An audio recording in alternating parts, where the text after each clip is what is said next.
ভারতীয় হেজিমনি কি দিনের খালেদা জিয়া বলেছে তার ছেলেকে, ভারত কি তোরা বুঝবি না,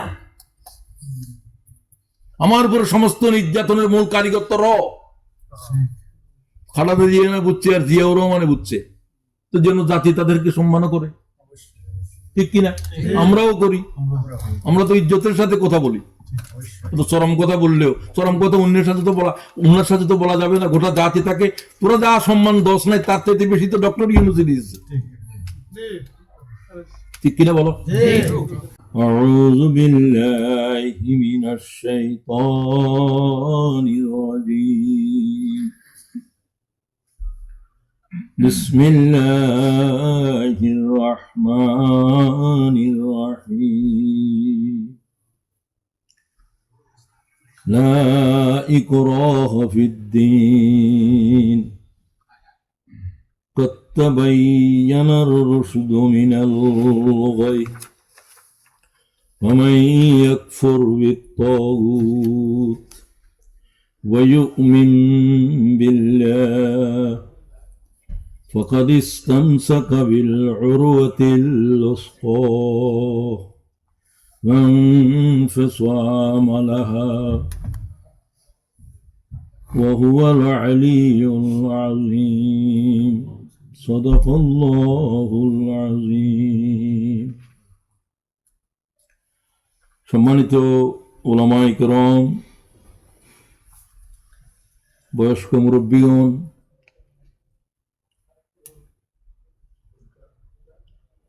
নামাজের পরে দ্বীনের এই অনুষ্ঠানে, তাফসীরুল কোরআনের অনুষ্ঠানে উপস্থিত সম্মানিত ভাইয়েরা, পর্দার অন্তরাল থেকে আলোচনায় অংশগ্রহণকারী বোনেরা, আসসালামু আলাইকুম ওয়া রাহমাতুল্লাহি ওয়া বারাকাতুহু।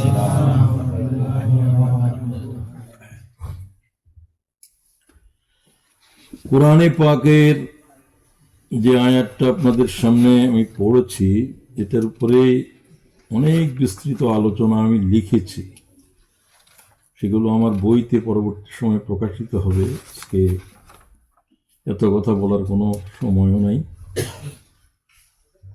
প্রয়োজনও হয়তো হবে না, আমি সংক্ষিপ্ত আকারে কথা বলবো। এরপরে আরো একটা অনুষ্ঠান আছে, যেহেতু বাংলাদেশ আজ এক ভয়াল উত্তাল অগ্নিগর্ভ অবস্থায় রয়েছে। বাংলাদেশ আজ এক বিশ্ববিয়াসের ভয়াল জ্বলন্ত আগ্নেয়গিরি। একটি ওসমান হাদি নয়, 32 বছরের এই ছেলেটি গোটা জাতির হৃদয় স্পর্শ করেছে। বাংলাদেশের সীমান্ত পেরিয়ে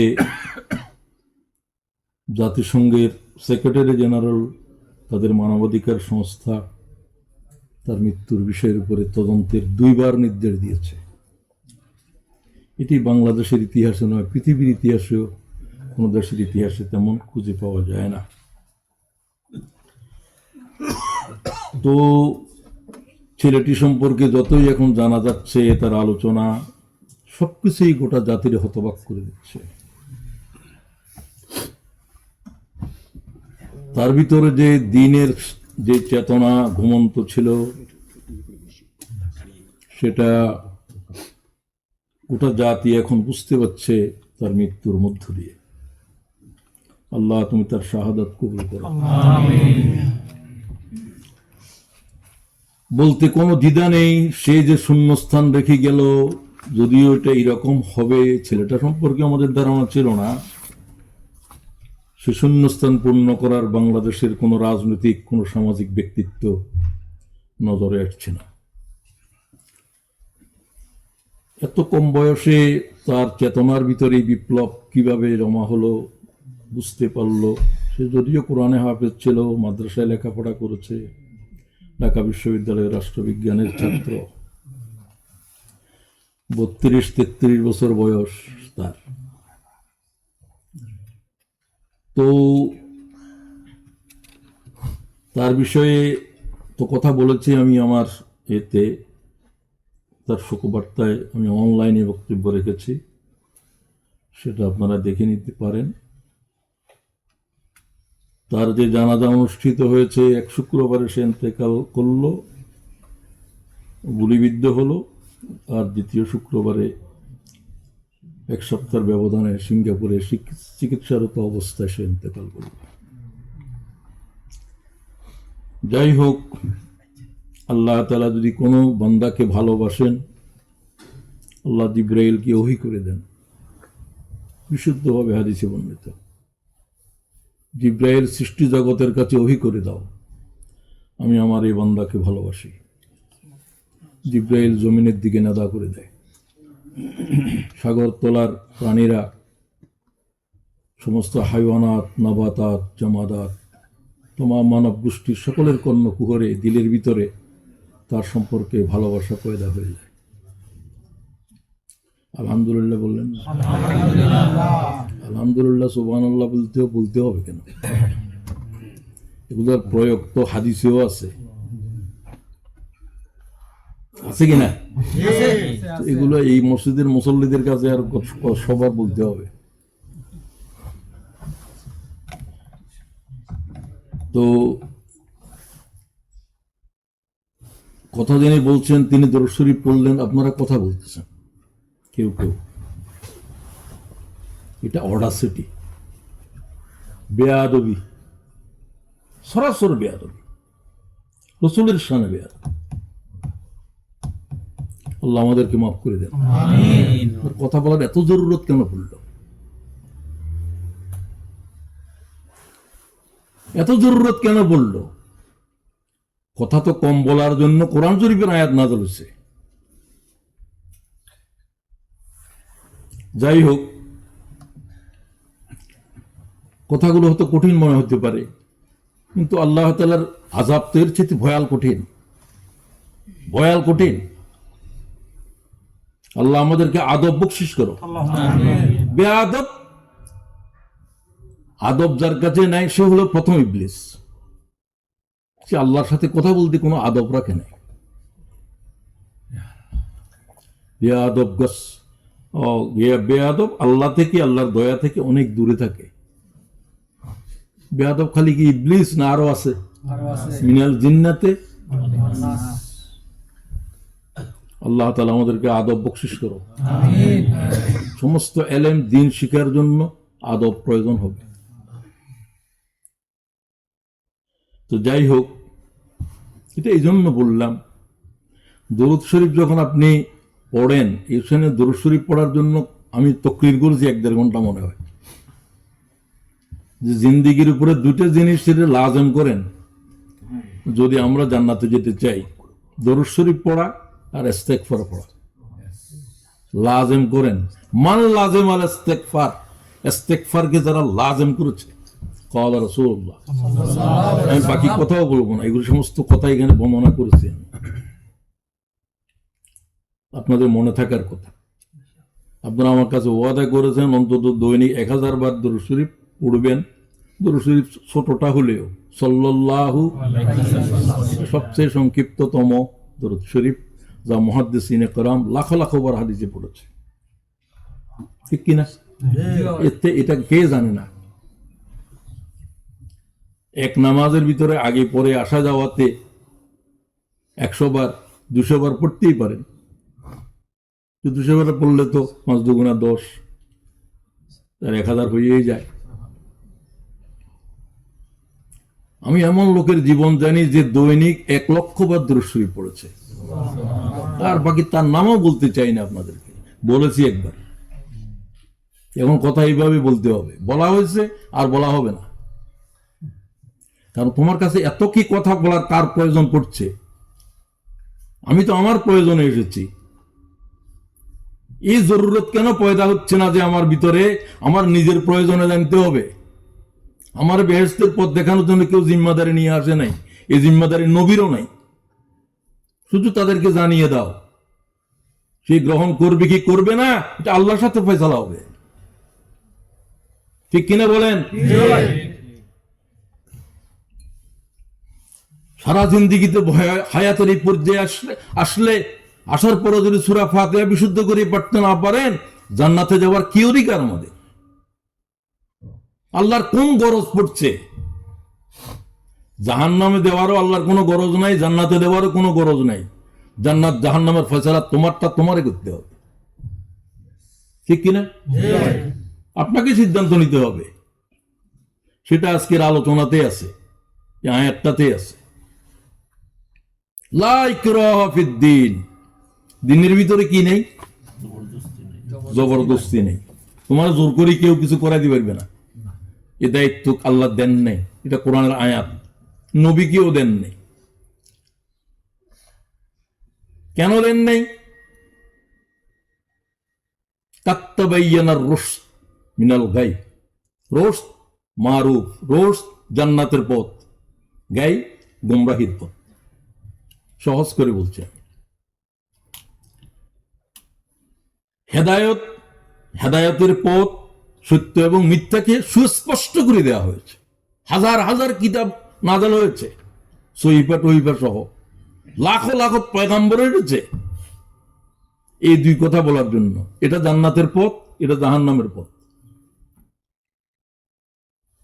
তোমায় কোন নবী হাত ধরে জান্নাতে নিতে পারবে না, নবীর বাবারেও পারবে না, আওলাদেরও পারবে না, ঠিক কিনা?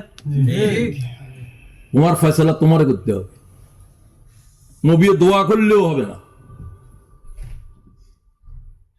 কেন হবে না? নবী দোয়া করলেন, ইব্রাহিম আলাইহিস সালাম দোয়া করলো, আল্লাহ আমার আব্বারে হেদায়েত দাও। তোমার আব্বারে হেদায়েতের জন্য তোমার পাঠাই নাই। আবু তালেবের হেদায়েতের জন্য মোহাম্মদ তোমাকে জমিনে পাঠাই নাই। তোমার আমার গোলামদের কাছে হেদায়েতের পয়গাম পৌঁছাতে পাঠাইছি। ইন্নাকা লা তাহদি মান আহবাবতা ওয়ালাকিন্নাল্লাহ ইয়াহদি মান ইয়াশা। এটা কি হাদিস শরীফ নাকি? কোরআন। কথা বলো,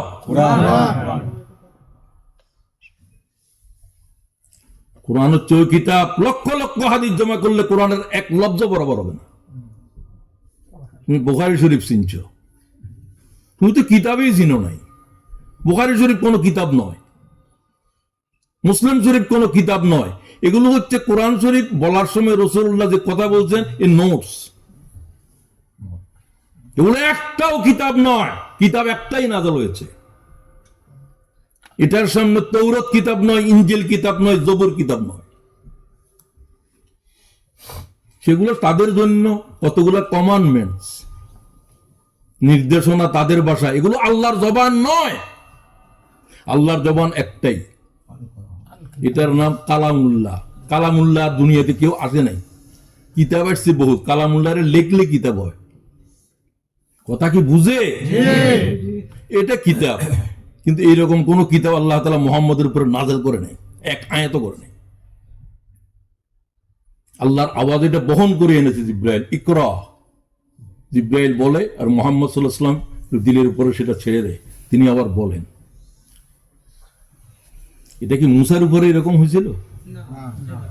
কার উপরে হয়েছে? এখন বুঝছো কালামুল্লাহ কি? আল্লাহর কালাম বরদাস্ত করার ক্ষমতা লাখো পয়গম্বরের নাই। ইকরা শুনতে, যদি আল্লাহর জবানে আল্লাহ বলেন, এটা কোন সৃষ্টি বরদাস্ত করতে পারবে না। এটারে জিব্রাইল এনেছে, শুধু মুহাম্মদে বরদাস্ত করতে পারবে, আর জিব্রাইলে পারবে। 800 বহনকারী ফেরেশতা আল্লাহর ইকরা শব্দ বহন করতে পারবে না। সুবহানাল্লাহ। মুসলমানদের দুর্গতি পর্যায়ে পৌঁছে যে মুসলমানদের আলেমেরা কিতাবুল্লাহর কিতাবও চিনে না। আল্লাহ তাদের ইলমের ভিতরে কেন ফাঁসা দিয়েছে সেটা তো রাসূলুল্লাহ সাল্লাল্লাহু আলাইহি ওয়াসাল্লাম বলে দিয়েছেন। হে কাব, যার কোরআন শরীফ শোনার জন্য আল্লাহর রাসূলকে আল্লাহ তাআলা নির্দেশ দিয়েছেন, রাসূলকে হযরত উবাই বিন কাবের থেকে কোরআন শোনো। সুবহানাল্লাহ। সে সাহাবী হযরত ওমর মতো মানুষ, যাকে আলেমদের সাহাবীদের আলেম বলেন, ওমর এই প্রশ্ন করল, কি কারণে আলেমদের কলিজা থেকে ইলমের নূর চিরাগ নিভে যাবে? ক্বালাত তামাউ, তামিম আইন। তামা মানে লোভ, কি বলেন আপনারা ইংরেজিতে? গ্রিটিংস নাকি?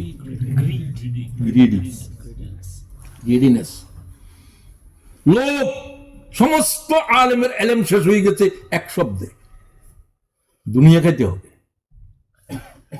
হারাম খা, শুকর গোস্ত খা। তুই যদি বুঝতি এলেমের একটা আইনের ওজন তাম পৃথিবী জান্নাত জাহান্নাম দিতে পারবে না। এলেম এই জাতের জিনিস। আল্লাহ আমাদেরকে ইলম বকশিশ করুন। আমিন। রাসূলুল্লাহ কি বলেন? রব্বি, রাসূলুল্লাহ বলেন না, রাসূলকে বলতে বলে কি চাইতে হবে আল্লাহই বলে দিচ্ছে। বুঝতে পারছেন? জি। আপনিও তো বলা দরকার, আমার পয়গাম্বরে বলে, বলো ওয়াকুর রাব্বি জিদনি ইলমা। হুজুর ইসলাম এটা তো বলেনি, আরো তাফসীরের সাথে বলেন, বুখারী বা অন্যান্য কিতাবেও রয়েছে। হুজুর পাক সাল্লাল্লাহু আলাইহি ওয়াসাল্লাম ইলমের দোয়ার ভিতরে আছে, ইয়া মুআল্লিমা ইব্রাহিম আল্লিমনি। রাসূলুল্লাহ সাল্লাল্লাহু আলাইহি ওয়াসাল্লাম বলেন, হে ইব্রাহিমের মুআল্লিম, ইব্রাহিমের শিক্ষক, কি করে পুনরায় মৃতকে জীবিত করিবে এগুলো শিখাচ্ছে হাতে কলমে। আমাকে ইলম দাও। হে ইব্রাহিমের ইলমের শিক্ষক, ইব্রাহিম রাসূলুল্লাহর দাদা। ইয়া মুফাহহিমা সুলাইমান ফাহহিমনি। তুমি সুলাইমানকে যে হিকমা দিয়েছিলা, এই হিকমার কৌশলের স্রষ্টা মালিক, আমাকে হিকমা শিক্ষা দাও। যে পিপিলিকার ভাষা বুঝে, বাতাসের উপরে তার তক্ত চলে। সুবহানাল্লাহ কও। সে প্রযুক্তি সুলাইমানের সামনে হাজির করো তোমার প্রযুক্তি।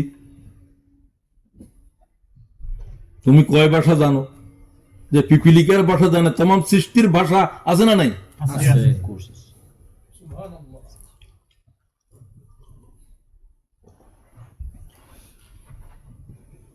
তো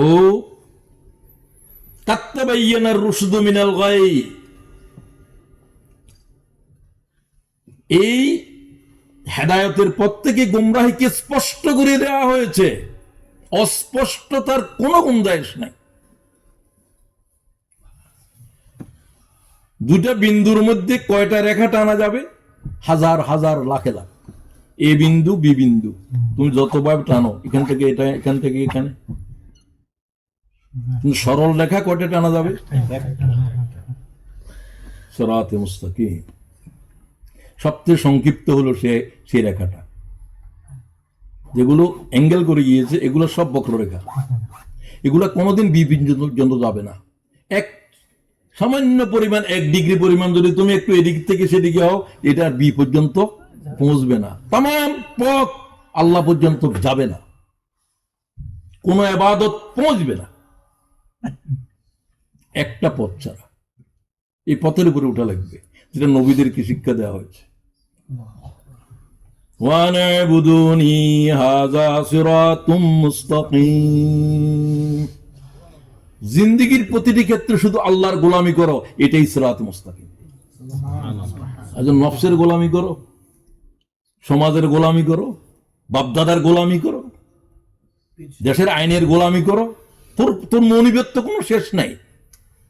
কি লা ইলাহা ইল্লাল্লাহ পড়ছিস, তুইও বুঝছ না, তোর দাদাও বুঝে নাই, তোর ইমানই নেই। ইমানের জন্য এলেম শর্ত। যে ইলাহ শব্দের অর্থ বুঝে নাই, আল্লাহর কসম তার ইমান আসে নাই। তুমি তোমার জিজ্ঞাসা করো।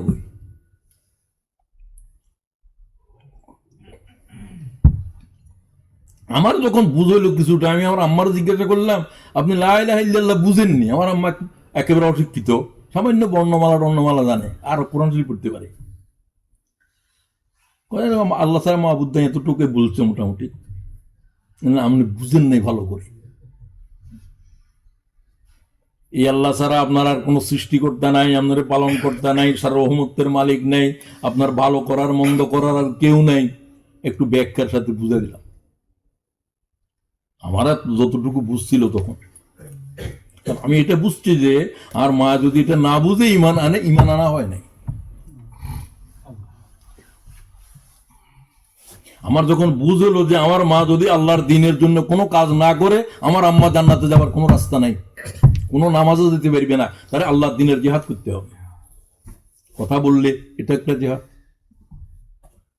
আমি তখন জামাত ইসলামের ফর্ম ফিল আপ করাইলাম টিপ দিয়ে, শুধু আল্লাহরে বলার জন্য, আল্লাহর আম্মারে তোমার দিনের কায়েমের সাথে আমি সমর্থন করাইলাম, দিলাম। আমি তো আমার মায়ের জন্য অতটুকু করছি। আমার মনের ভিতরে একটা প্রশ্ন আসছে সবসময় যে আমার আব্বা আম্মারে যদি আমি গুনাহ মাফ না করাইতে না পারি, আমার জন্ম দিল কেন? কোন মাতা পিতার হক কেউ আদায় করতে পারবে না। রাসূলুল্লাহ বলছেন, হ্যাঁ, যদি কোনো সন্তান তার কুফর মাতা পিতারে আল্লাহর দিনের খবর দিতে পারে, সে হক কিছু আদায় করবে। এটা তো প্রত্যেকেরও কিছু দায়িত্ব আছে, আছে না নাই? প্রতিদিন নামাজের পরে কোনোদিন বলছেন রব্বির হামহুমা কামা রাব্বায়ানি সগীরা? প্রতি মা বাপ তো এগুলোর দিকে চেয়ে আছে। মাল মাইয়াতু কাল গরীক, সাগরের ভিতরে পড়ে গেলে যেরকম কোনো কিছুর আশ্রয় চায়, কবরবাসীরা এরকম। একটা দোয়া যাচ্ছে কিনা, আসতেছে কিনা? রব্বির হামহুমা কামা রাব্বায়ানি সগীরা। এই জগতে আল্লাহর হকের পরে মা বাপের হক, ঠিক কিনা? আল্লাহ তাআলা কোন কমা ফুল স্টপ দেয় না আল্লাহর হকের বয়ান পরে মা বাপের হক বয়ান করতে। নবীর হক নাই এখানে। ওয়াকাযা রাব্বুকা আল্লা তা'বুদু ইল্লা ইয়্যা ওয়া বিল ওয়ালিদাইনি ইহসানা। কোন ফুল স্টপ নাই, কমা নাই, কিছু নাই। কারো হক আল্লাহ ভাবে বয়ান করে নাই, নবীর করে নাই, রসুলের করে নাই। মাতা পিতার হক বয়ান করার জন্য আল্লাহ তাফসীরের সাথে বলছে, ইম্মা ইয়াবলুগান্না ইনদাকাল কিবার আও আহাদুহুমা আও কিলাহুমা ফালা তাকুল লাহুমা উফ ওয়ালা তানহারহুমা ওয়া কুল লাহুমা কাওলান কারীমা। কথা বলার উপরে আল্লাহ তিনবার কথা বলছে, কথার আদবের উপরে। তুমি মানে মারে বলো, বাপেরে বলো, তোমার বললাম না, শুনো না, তো দাঁত একটাও রাখা হবে না। কিসের বাহাদুরি দেখাও মাতা পিতার সাথে? আল্লাহ শক্ত আওয়াজে কথা বলা হারাম করে দিয়েছে। এত কথা বলার পরে আবার বলে ওয়াকুল্লাহুম কাওলান কারীমা। কি শক্ত কথা বলো না, নরমিয়তের সাথে কথা বলো। আওয়াজ হচ্ছে কেন? নরম সুরে কথা বলো। ওয়াখফিজ লাহুমা জানাহাজ যুল্লি মিনার রাহমা। কি তাফসীর আল্লাহ তাআলা করছে। হে সন্তানগণ, তোমরা তোমাদের আনুগত্যের ডানা তোমাদের মায়ের বাপের কদমের নিচে বিজিয়ে দাও। সুবহানাল্লাহ। শব্দ পড়িও, তরজমা পড়িও। ওয়াখফিজ লাহুমা জানাহাজ যুল্লি মিনার রাহমা ওয়া কুর রাব্বিরহামহুমা কামা রাব্বায়ানি সগীরা। কে শিখায় দোয়া? আল্লাহ সুবহানাহু ওয়া তাআলা। আল্লাহ তাআলা শিশু অবস্থায় আমার আব্বা আম্মা যেরকম আমার প্রতি দয়াশীল ছিল, অসহায় আব্বা আম্মাকে আল্লাহ তুমি সেরকম দয়া করো। আমিন। আল্লাহ যে দোয়া শিখায় সে দোয়া পড়লেই কবুল। দোয়াটার ভাষা আল্লাহই শিখে দিচ্ছে। মাতা পিতার জন্য তোমার ঘরে জায়গা নাই, তোমার ঘরে কুকুরের জায়গা হয়। তোরা কেন জন্ম দিয়েছিল? আমি ব্রিটিশকে বহু দিক দিয়ে ভালোবাসি, হিউম্যান রাইট, অন্য কিছু, কিন্তু আমি যে জিনিসটা বুঝতে পারি না, এরা মাতা পিতার হক সম্পর্কে কোনো একটা শব্দ এদের কোনো অভিধানে আছে কিনা আমি আমার জানা নাই। কুত্তের অধিকার আছে, পশুর আছে।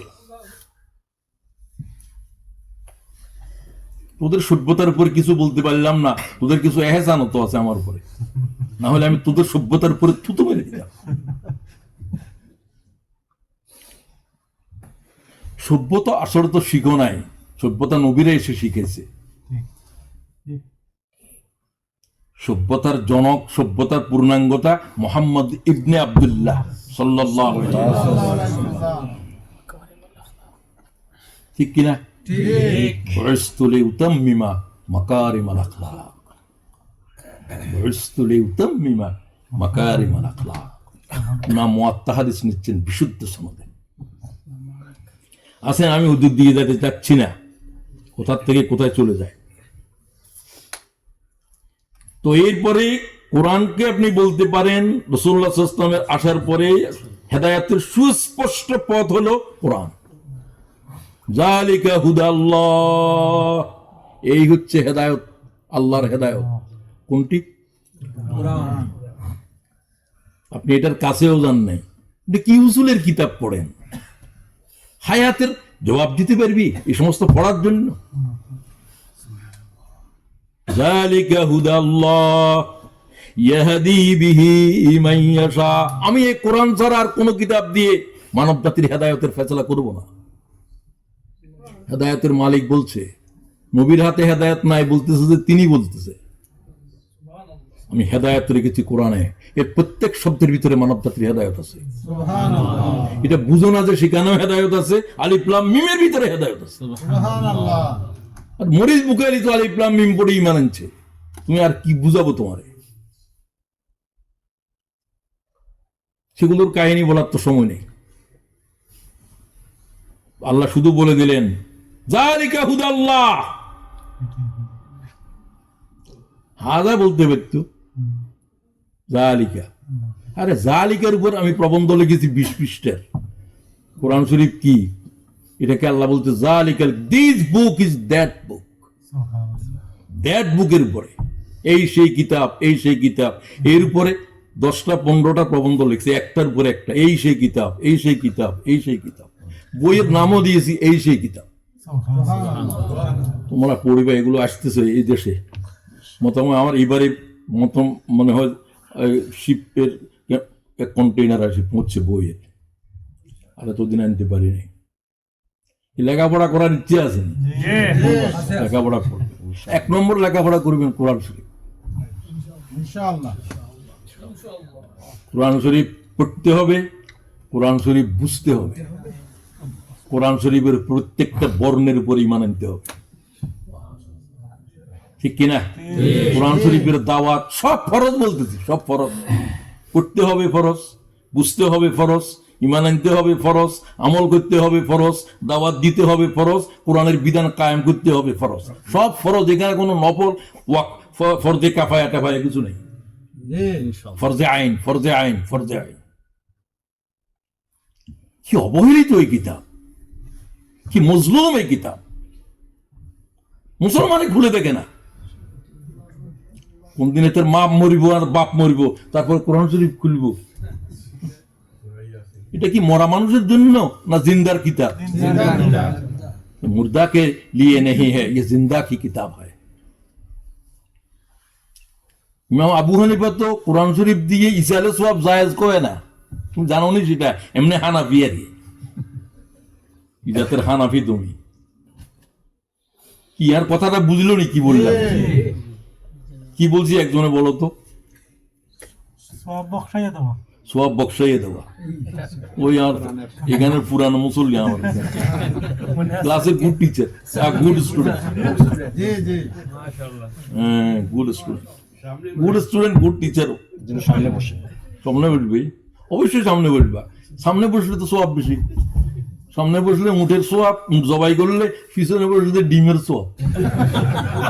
তোমার তো ডিম লাগবে, তুমি ওই পিছনে দিয়ে ঠেলা ঠুলা করে আছে এখানে। একটু কোরবানি দিয়ে বসতে পারলে না, যেন ঘুম না আসে, আমরা ফ্রি বসবো, ঠিক কিনা? তো তোমার নিয়তের ভিতরে তো আল্লাহর এলেম জানা আছে, তোমার তো কুদ্দুর এলেমের পিপাসা আছে। আল্লাহ আমাদেরকে এলেমের পিপাসা দাও। তো এটার উপরে আর কথা নাই। কেন আল্লাহ তাআলা জোর করলেন না? জোর করবে কেন? ক্লাসের টিচারে বলে দিয়েছে অঙ্ক এইভাবে, এটা এইভাবে। পরীক্ষার হলে কোনো গুলোগুলিও কিছু বলবে না, ঠিক কিনা? ঘন্টা বেজে গেছে, খাতা জমা করো। কি হচ্ছে এগুলো এক্সামিনার দেখবে, ফাইনাল। এটা কিয়ামতের মাঠে দেখা হবে, তোমার এটা খোলা হবে না এখন দুনিয়ায়, ঠিক কিনা? তো তারপরেও তো নবীরা বলেছেন। এখন আমার দায়িত্ব শিক্ষা, বুঝা, সবকিছু সেভাবে চলা। আচ্ছা, তো গাইয়ের উপরে আর দরকার নাই। ওয়াসা আদমু রাব্বাহু ফাগাওয়া, আমাদের আব্বা প্রথম এই ভুলের এরর, গাওয়ারে করতে এরর, এরর ভুলটা করছে যে আমাদের বাপে। ইয়া আদম উসকুন আনতা ওয়া যাওজুকাল জান্নাহ ওয়া কুলা মিনহা হাইসু শাইতুমা রাগাদান, হাইসু শাইতুমা, তোমরা শুধু এই গাছের কাছে যাবে না, ওয়ালা তাকরাবা হাযিহিশ শাজার ফাতাকুনা মিনাজ জালিম, হয়ে যাবে। গাছ এটার নামও বলেন নাই, এটার ফল খাইলে কি হবে, ফল তিতা, কিচ্ছু বলেন নাই, এটাই পরীক্ষা। গাছের কাছে যাবে না, কি গাছ, গাছের নাম কি, গাছের ফল কি রকম, কোনো বর্ণনা আছে? জান্নাতের ভিতরে কেউ কেউ বলছে জোর থেকে আসরের ভিতরে আদমের যা গাইটাই হয়ে গেছে। আমাদের বাপের অবস্থা, কারণ ইনসান খতর করেন ওয়ালা, ইনসান মানে ভুল করেন না। আমাদের বাপের নাম, আমাদের সবাই নাম, ভুল তো হয়েছে। ভুল হওয়াটাকে আল্লাহ তাআলা বড় কিছু দেখেন না, কিন্তু ভুল হওয়ার পরে সরি না বললে এটাকে দেখেন। ইবলিস সরি বলে নাই, সে ভুল করছে, আল্লাহর আদেশ অমান্য করছে, জেনে বুঝে। আদম আলাইহিস সালাম না বুঝে করেছে, শয়তানের প্ররোচনায় করেছেন, ভুলে খেয়েছেন, ভুলে করেছেন। না জেনে না বুঝে কি খায়, আষাঢ় খায়। তুমি যে পিচ্ছিল রাস্তা দিয়ে সিলেটের কোন বাজারের, তুমি আব্দুল মুহিতের বাজারে মনে করো আসতেছো, বিয়ানি বাজার আসতেছো, তো কিভাবে হাঁটে আষাঢ় না খাওয়ার জন্য? নখ চিপি চিপি, কি বলেন, নখ চিপি চিপি, টিপি টিপি। তো যে টিপি টিপি আসবে সে আষাঢ় খাবে না। সে মনে করছে ঠিক আছে, ঘরে তো এসেই গেলাম, ঘরের সামনে আষাঢ় খেতে পারে, মরণের বিছানায় আষাঢ় খেতে। এই নখ চিপি চিপি মৌত পর্যন্ত থাকতে হবে, কথা বুঝছেন? গোমরাহ যে কোনো সময় হইতে পারে, আপনার অজান্তে আপনি জানেন না। কারণ আগেই বলছি যে এটা না চাইলে খায় যে জিনিস, তুমি তো খাই ইচ্ছা নাই, কিন্তু তুমি খেয়ে ফেলছো, জানো না। আদমে খেয়ে ফেলছেন। আপনারা এই কথা বলিয়েন না যে আগে হাওয়া খাইছে, বাপে আদম আল্লাহ নিয়ে আসছে, এই কোনো কোরআন শরীফের কোনো দলিল নেই। তারা খাইল, মনোজনে খাইছে, কেন হাওয়ার কোনো অপরাধ নাই, এটা খ্রিস্টানদের বাইবেলে আছে। এই সমস্ত ফালতু কথা এগুলো তারা বানাইছে। তো তারা এটাকে এই জন্য ওমেনের বলে women, pain to women, man এটা হলো উমেন। কথা বুঝতে পারছো? এরা নারীদেরকে ওরা বলে যে ইসলামের নারী বিদ্বেষ, এগুলা কত বড় বিদ্বেষী নারীদের নামে দিচ্ছে এরা, এটা পুরুষের জন্য দুঃখ বহন করে এনেছে, সম্পূর্ণ মিথ্যা। তো আল্লাহ শিখিয়ে দিলেন, রব্বানা যালামনা, বলেন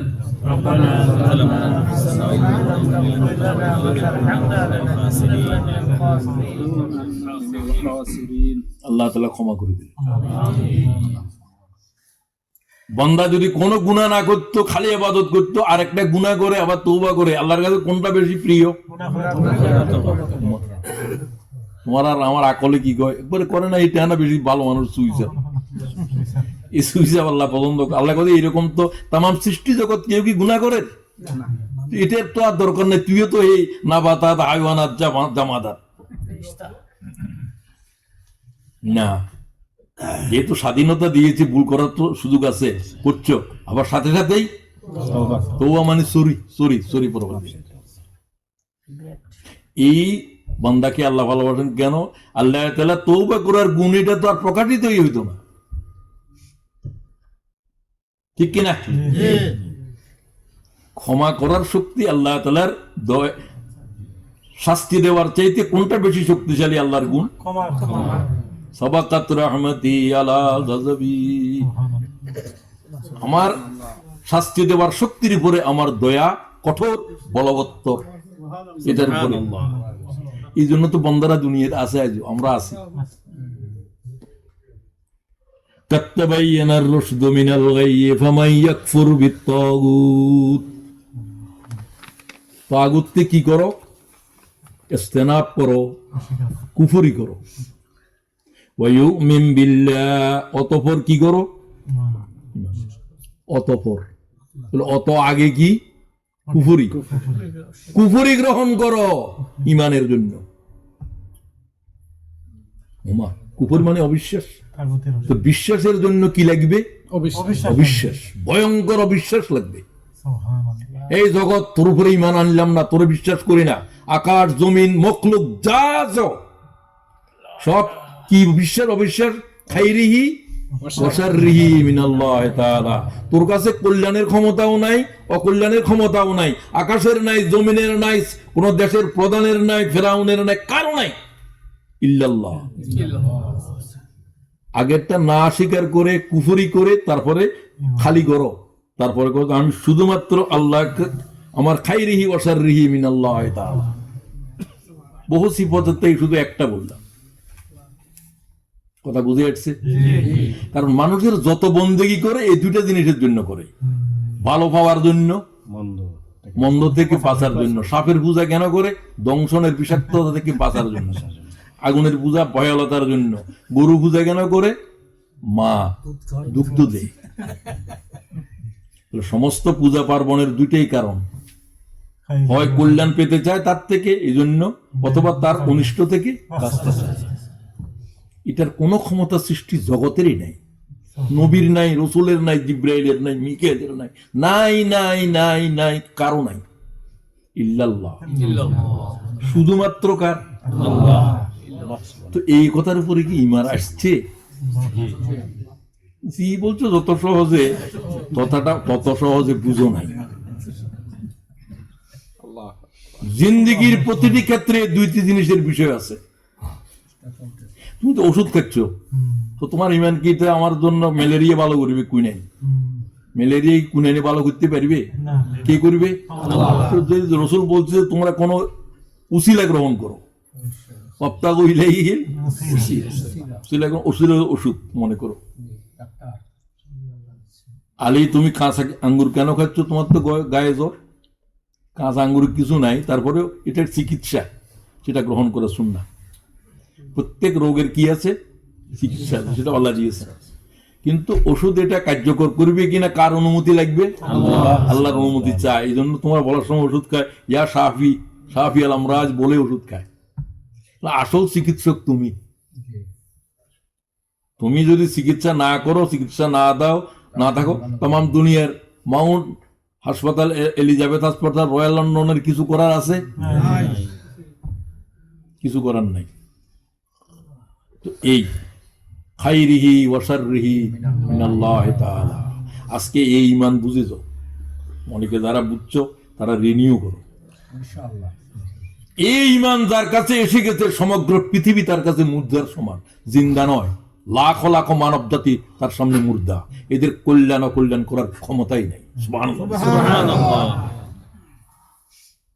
৬০,০০০-এর মোকাবেলা করার জন্য গাসসান, এগুলো আরবি সৈন্য খ্রিস্টানদের। তারা খালেদের বলল তোমরা আসো, এবার তোমরা আরবিরা যুদ্ধ করতে আসো, আমরা মাত্র ৬০,০০০ পাঠাইলাম। সেনাপতি আবু উবাইদাকে বললেন যে ৬০,০০০-এর মোকাবেলায় আমি একারে পাঠান। কি বলছো তুমি? আপনি যদি কিছু দিতে চান তাহলে ৬০ জন দেন, তুমি বাছাই করো, আনসার থেকে ৪০, বাকি মুহাজির। তারা মন করছে যুদ্ধের সময় কি আছে, সন্ধি করার জন্য আসতেছে, ৬০,০০০-এর মোকাবেলায় ৬০ জন কি জন্য? তারা তো চিনে একে অপরকে। খালেদ ধরে কই তুমি কি প্রস্তাব নিয়ে আসছো সন্ধি করার জন্য? কয়ে না, আমরা তো যুদ্ধ করার জন্য আসছি। কোথায় নেই, তাহলে দাঁড়াও। আবু উবাইদাকে বললেন ৬০,০০০-এর মোকাবেলায় আমি একা কেন বলছি? আমি শত্রুকে কখনো জিন্দার নজরে দেখি নাই। ৬০,০০০ মুর্দা লাশের জন্য এক জিন্দা কাফি। সুবহানাল্লাহ। ইমান বুঝছেন? আল্লাহ খাইরিহি ওয়া শাররিহি মিনাল্লাহ। এই খালেদ যুদ্ধের রণাঙ্গনে শহীদ হয়েছে? যুদ্ধ দ্বারা যদি শহীদ হইতো খালেদ ১ নম্বরে হইতো। ১০০-এর উপরে যুদ্ধ করেছে, কোন যুদ্ধে পরাজয় নাই। কাফের অবস্থায় জিন্দেগিতে পরাজিত হয়নি। মূল্য বিছানায় গড়াই গড়াই অস্থির ভাবে কাঁদতেছিল। তার স্ত্রী খুব বুদ্ধিমতী ছিল। ছেলে ছেলে মনে হচ্ছিল না। ইতিহাসে লেখছে, স্ত্রীকে জিজ্ঞাসা করে, তুমি এরকম করছো কেন? আমি বিছানার মধ্যে কেন হচ্ছে, সহ্য করতে পারছি না। যুদ্ধের রণাঙ্গন হচ্ছে আমার ক্রীড়াভূমি, প্লেগ্রাউন্ড। সুবহানাল্লাহ। আমি তো মনে করছিলাম সেদিন ইন্তেকাল করবো ওই আর মুখের জমিনে, যেদিন 1 লক্ষ রোমান সৈন্য আমাদের পায়ের নিচে ছিল। 1 লাখ সৈন্য সংখ্যা হিসাব করো, 1 লক্ষ সৈন্যের লাশের উপরে যুদ্ধ করছে।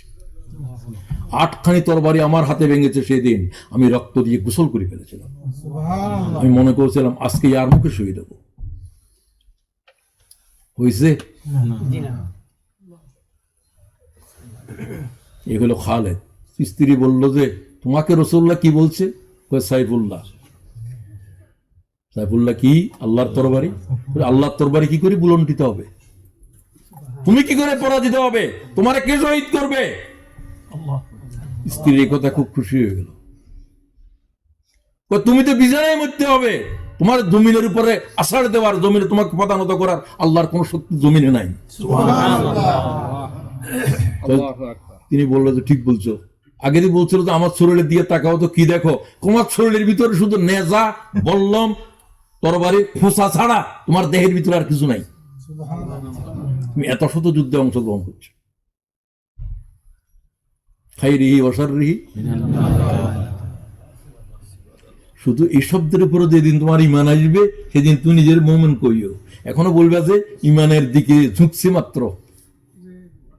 ক্বালাতিল আরাবু আমান্না কুল লাম তুমিনু, খবরদার ঈমান আনছি বলবি না। ওয়ালাকিন কুলু আসলামনা, ঈমানের দিকে ঝুঁকছি, চেষ্টা করতেছি, প্রোগ্রাম দিতে বসি ঈমান হাসিল করার জন্য। আল্লাহ যারা বসেছে এদেরকে ঈমান নসিব করো, আমিন। আমাকেও দাও, ভাই বোনদেরকেও দাও, আমিন। তো ঈমান পেলে তো সব পেয়েছো। ঈমান কি? ঈমান মানে ঈমান বিল্লাহ। ঈমান আনতে হবে আল্লাহ কামা হুয়া বিআসমাইহি ওয়া সিফাতিহি ওয়া কাবিলতু জামিয়া আহকামিহি ওয়া আরকানিহি। তুমি জানো নি কলমা? এটা জানি জানি কইছে একজনে, এই জানে, আর তুই একজনে জানে, হয়তো চুপচাপ হয়েছে, বেশিরভাগে জানে না। না জানলেও কিন্তু কালেমা এটা করণ কোনো ফরজ হওয়া জীবন, কিন্তু তোমার আল্লাহর উপরে ঈমানটাকে তফসিলের সাথে বলছে, ঠিক কিনা? আল্লাহর উপরে ওইভাবে ঈমান আনো, আল্লাহ যেরকম এরকম, কামা হুয়া। তো সেটা কেন বলবে? আল্লাহ যেরকম, আল্লাহর হাত যেরকম এরকম এরকম, আর কিছু বলবে না, আর কিছু ব্যাখ্যা দিতে পারবে না। ইমাম মালিক বলছে এগুলোর উপর সওয়াল করা হারাম, এটার উপরে বিশ্বাস করা ফরজ। আল্লাহ কয় আমি 7 তবক আসমান জমিনের আমার ডান হাতে নেব। হাতিটা কত বড় টর জিজ্ঞাসা করিও না, সমস্যায় পড়বে। এটার জবাব কেউ দিতে পারবে না। জবাব দিতে যত চেষ্টা করবে এত গোমরাহ হয়ে যাবে। শুধুমাত্র ঈমান আনলাম, শুনলাম, খবরদার কামা হুয়া। আল্লাহ কেমন? আল্লাহ যেমন তেমন। কিভাবে আরশে আছেন, আরশো আজি কত বড়, এগুলোর অনেক বর্ণনা আছে, এগুলোর কোনো দরকার নেই। তোমার ঈমান এইভাবে আনতে হবে, বিআসমাইহি ওয়া সিফাতিহি। আল্লাহর যত ইসিম আছে, নাম আছে, 99টা নাম আছে, আরো নাম নাই যে আরো অসংখ্য আছে, সব আসমাউল হোসনা আল্লাহ। সুবহানাল্লাহ। যত বিশেষণ দুনিয়ার উপরে আছে সব আল্লাহর জন্য। এই সব কিছুর সাথে আল্লাহর উপর ঈমান আনো। তুমি আল্লাহ সুবহান শুদ্ধের উপরে তোমার ঈমান আছে কিনা? সুবহান মানে কি? পবিত্র। পবিত্র, কোনো অক্ষমতা নাই, দুর্বলতা নাই। আচ্ছা মনে করো 4টা জিনিস দিয়ে তো আল্লাহরে বোঝা যায়। ডক্টর জাকির বলছে এই হচ্ছে আল্লাহকে চেনার কষ্টি পাথর। কষ্টি পাথরের কি বলে ইংরেজিতে? কি স্টোন? হ্যাঁ, ক্রিস্টাল না, যেদিন যে স্বর্ণকে যাচাই করে, এটার কি একটা বলে তো, ইংরেজি কি এক নাম আছে। আচ্ছা, কষ্টি পাথর তো বোঝা যাচ্ছে। আল্লাহরে চেনার কষ্টি পাথর বলতেছে 4টে গুণের, আর আয়াতুল কুরসির ভিতরে 10টা। আচ্ছা যাক, আর তো 4টা ওয়ালাটা আগে শিখো, এটা বলছি কুল হুয়াল্লাহু আহাদ, বলে দাও। বলে দাও কেন আসলো? লক্ষ মানুষ আল্লাহ সম্পর্কে প্রশ্ন করছে, করবে। তাম প্রশ্নকারীদের লাখ ও কোটি কোটি প্রশ্নের জবাব দিচ্ছি। কুল, বলো। সুবহানাল্লাহ। এরকম 313টা আয়াত কোরআনে আছে কোলওয়ালা। অক্সফোর্ড ইউনিভার্সিটিতে কোল শব্দের উপরে পিএইচডি হচ্ছে। পিএইচডি করতেছে সেই ছেলেটাতে আমার কথা হয়েছে। বাংলাদেশে নাই, মিশরেও নাই, সৌদি আরবে তো নাই, লেখাপড়ার কোনো কাম নাই। এটে আছে শুধু ওই আল্লাহ রসুল্লাহ বলছেন কিয়ামতের আগে যদি তোমরা দেখো কোথায় যাবো, হুজুর আমরা সৌদি আরবের কথা কয়, আরবে এখানে তো শয়তানের শিং উঠবো, শিং তো এখন উঠে গেছে। রসুল্লাহ বলতো তোমরা ফিলিস্তিনে চলে যাবে, যদি যেতে না পারো ইয়ামন যাবে। কি বললেন না? মক্কা যাইও। হুজুর বলে এখানে ইবলিসের শিং উঠবো এবং আমার জীবন, আমার পরে আমার নামেই উঠবো। আমার নামে আছে, আমার নামে দুজন আসবে। একটা হচ্ছে যে আমার আওলাদ থেকে মাহাদি আসবে, আর একটা সিং আসবে এখান থেকে। ক্বালা রাসূলুল্লাহ সাল্লাল্লাহু আলাইহি ওয়াসাল্লাম, বুঝছেন শয়তানের সিং? জি, জোরে কও জি। আল্লাহ তাআলা রহম করো, আমিন। তো যাক, ওই কথা ওগুলোর দিকে রাখো, মূল কথার দিকে এখনো যাইতেও পারি নাই। ফামান ইয়াকফুর বিত-তাগুত, তাগুত কি? যে গোমরাহ হয়ে গেছে তারে তাগুত বলে না। যে বিভ্রান্ত কুফর তাকে তাগুত বলে না। তাগুত তগিয়ান থেকে, সীমা লঙ্ঘন থেকে। তুমি কাফের থাকা তো আল্লাহ অনুমতি দিতে, সীমা লঙ্ঘন করে নাই। আমি মুশরিক, মুশরিক ঠিক আছে, তুমি মুশরিক কাফের সব ত্যাগ দিতে পারিবা, আল্লাহ তোমার অনুমতি দিয়েছে। তুমি ইমান কবুল করো নাই, ঠিক আছে, যারা করছো করছো। কিন্তু তোমার এই অধিকার নাই যে আরেকজনের গোমরাহ করিবা। নিজে গোমরাহ হইছো, আরেকজনের গোমরাহ করিবা। নিজে আল্লাহর অস্বীকার করছো, আল্লাহর অস্বীকার করবে সেও। তুমি বললে না আমারে আল্লাহ বলো, এই হলো তাগুত। বাড়াবাড়ি কুফরে তাগুত বলে না। আমার বিধান চলবে, মিশর আমার, বলছে কে? তাগুত। ইযহাবু ইলা ফিরআউন ইন্নাহু তাগা, যাও সমগ্র জমিনের উপর সবচেয়ে বড় তাগুত ফিরআউন। ফিরআউন কি একটাই এক ছিল? না, এখনো আছে। ওরা বাংলাদেশের ফিরআউন কোন? নাম তো বললে না, কি জন্যই সত্যরে গোপন করে রাখছে। রাসূলুল্লাহ কি বলেন? ইয়া রাসূলুল্লাহ, আবু জাহেল তো মরণাপন্ন কাতরাচ্ছে, তারা পিছনে হটে গেছে হুজুর তাঁবুর ভিতরে। আব্দুল্লাহ ইবনে মাসউদ হুজুরকে বললেন, ইয়া রাসূলুল্লাহ, সে কি আহত বেশি হয়েছে? ইয়া রাসূলুল্লাহ, সে মনে হয় বাঁচবে না, আমি কি তার কল্লা নিয়ে আসবো? কল্লা বুঝুন না, নিয়ে আসতে পারবা? সে রওনা হলো, তার বুকের উপর সোয়ার হলো জবাই করার জন্য। সে তো রাখালের ছেলে, রাখাল। আব্দুল্লাহ ইবনে মাসউদ কিন্তু মক্কাবাসীদের এই চড়াইতো, ছাগল চড়াইতো। আলেম এত বড় হয়েছে যে আর কি বলব, সাহাবী সবাই উস্তাদ বললেও পুরে যায় এরকম। কিন্তু এই কত সাধারণ ছিল রাখাল। তাই তো চিনে, আবু জাহেলের ভালো করে চিনে, ওই রাখাইল্লার ফোলা। সিটাঙ্গে ভাষা বললাম, রাখাইল্লার ফোলা। তোমরা কি বলো কি জানি, মানে রাখালের জেলে আর কি।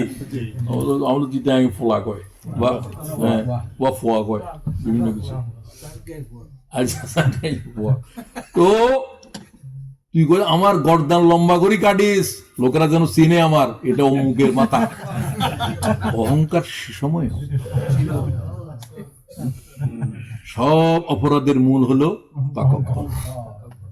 ইবলিস 1 নম্বরের মুকাব্বির, তাকাব্বুর করনেওয়ালা। আনা খাইরুম, এই শব্দ যে বলে সে ইবলিসের খালতো ভাই। আমি তার তুমি বড়, বংশে বড়, জ্ঞানে বড়, অমুক বড়, তমুক বড়, সব মিথ্যা কথা বলতেছে। এটা তোমার বংশ, সব আদমের বংশ। তোমার বংশ কি? তুমি কোন দিক দিয়ে শ্রেষ্ঠ? কুল্লুকুম আবনাউ আদম ওয়া আদমু মিন তুরাব, ক্বালা রাসূলুল্লাহ সাল্লাল্লাহু আলাইহি ওয়াসাল্লাম। সকলে কার ছেলে? আদমের ছেলে। আদম কিসের থেকে পয়দা হয়েছে? মাটি থেকে। সবচেয়ে ঘৃণ যেটা পায়ের নিচে থাকে সেটা দিয়ে, যেন অহংকার করতে না পারস। অথচ আল্লাহ সম্মান এতটুকু দিছে যে তামাম মালায়েকারে কয় আদমের সিজদা কর। সুবহানাল্লাহ। দেখো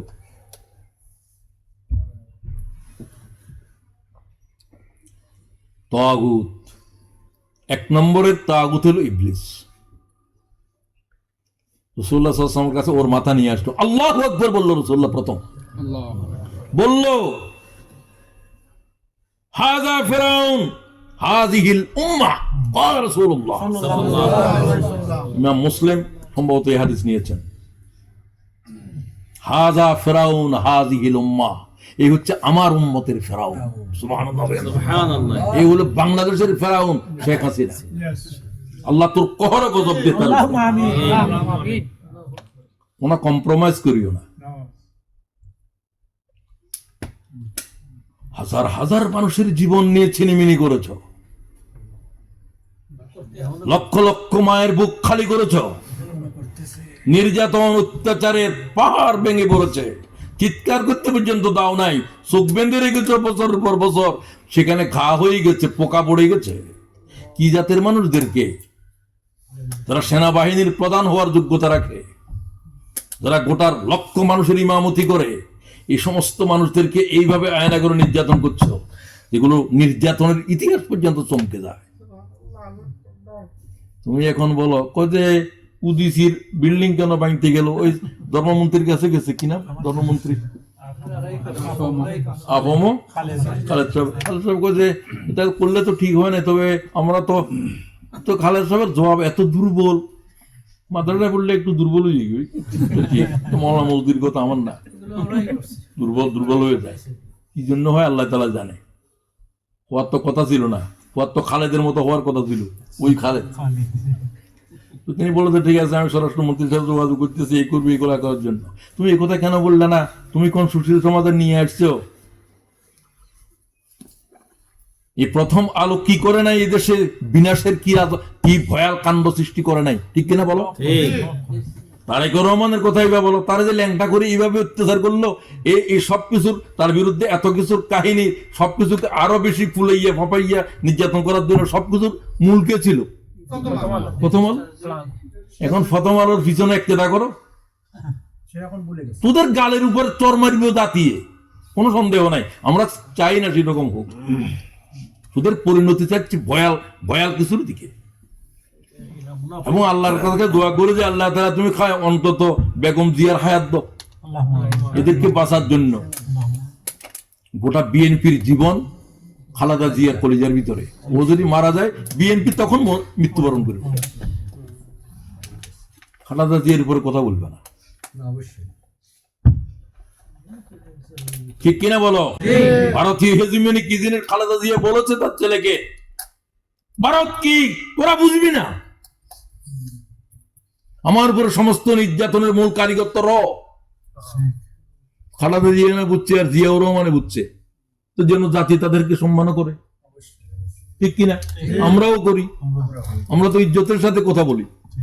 তো চরম কথা বললেও, চরম কথা অন্যের সাথে তো বলা যাবে না। গোটা জাতি তাকে, তোরা যা সম্মান দশ নাই, তার চাইতে বেশি তো ডক্টর ইউনূস দিয়েছে, ঠিক কিনা বলো?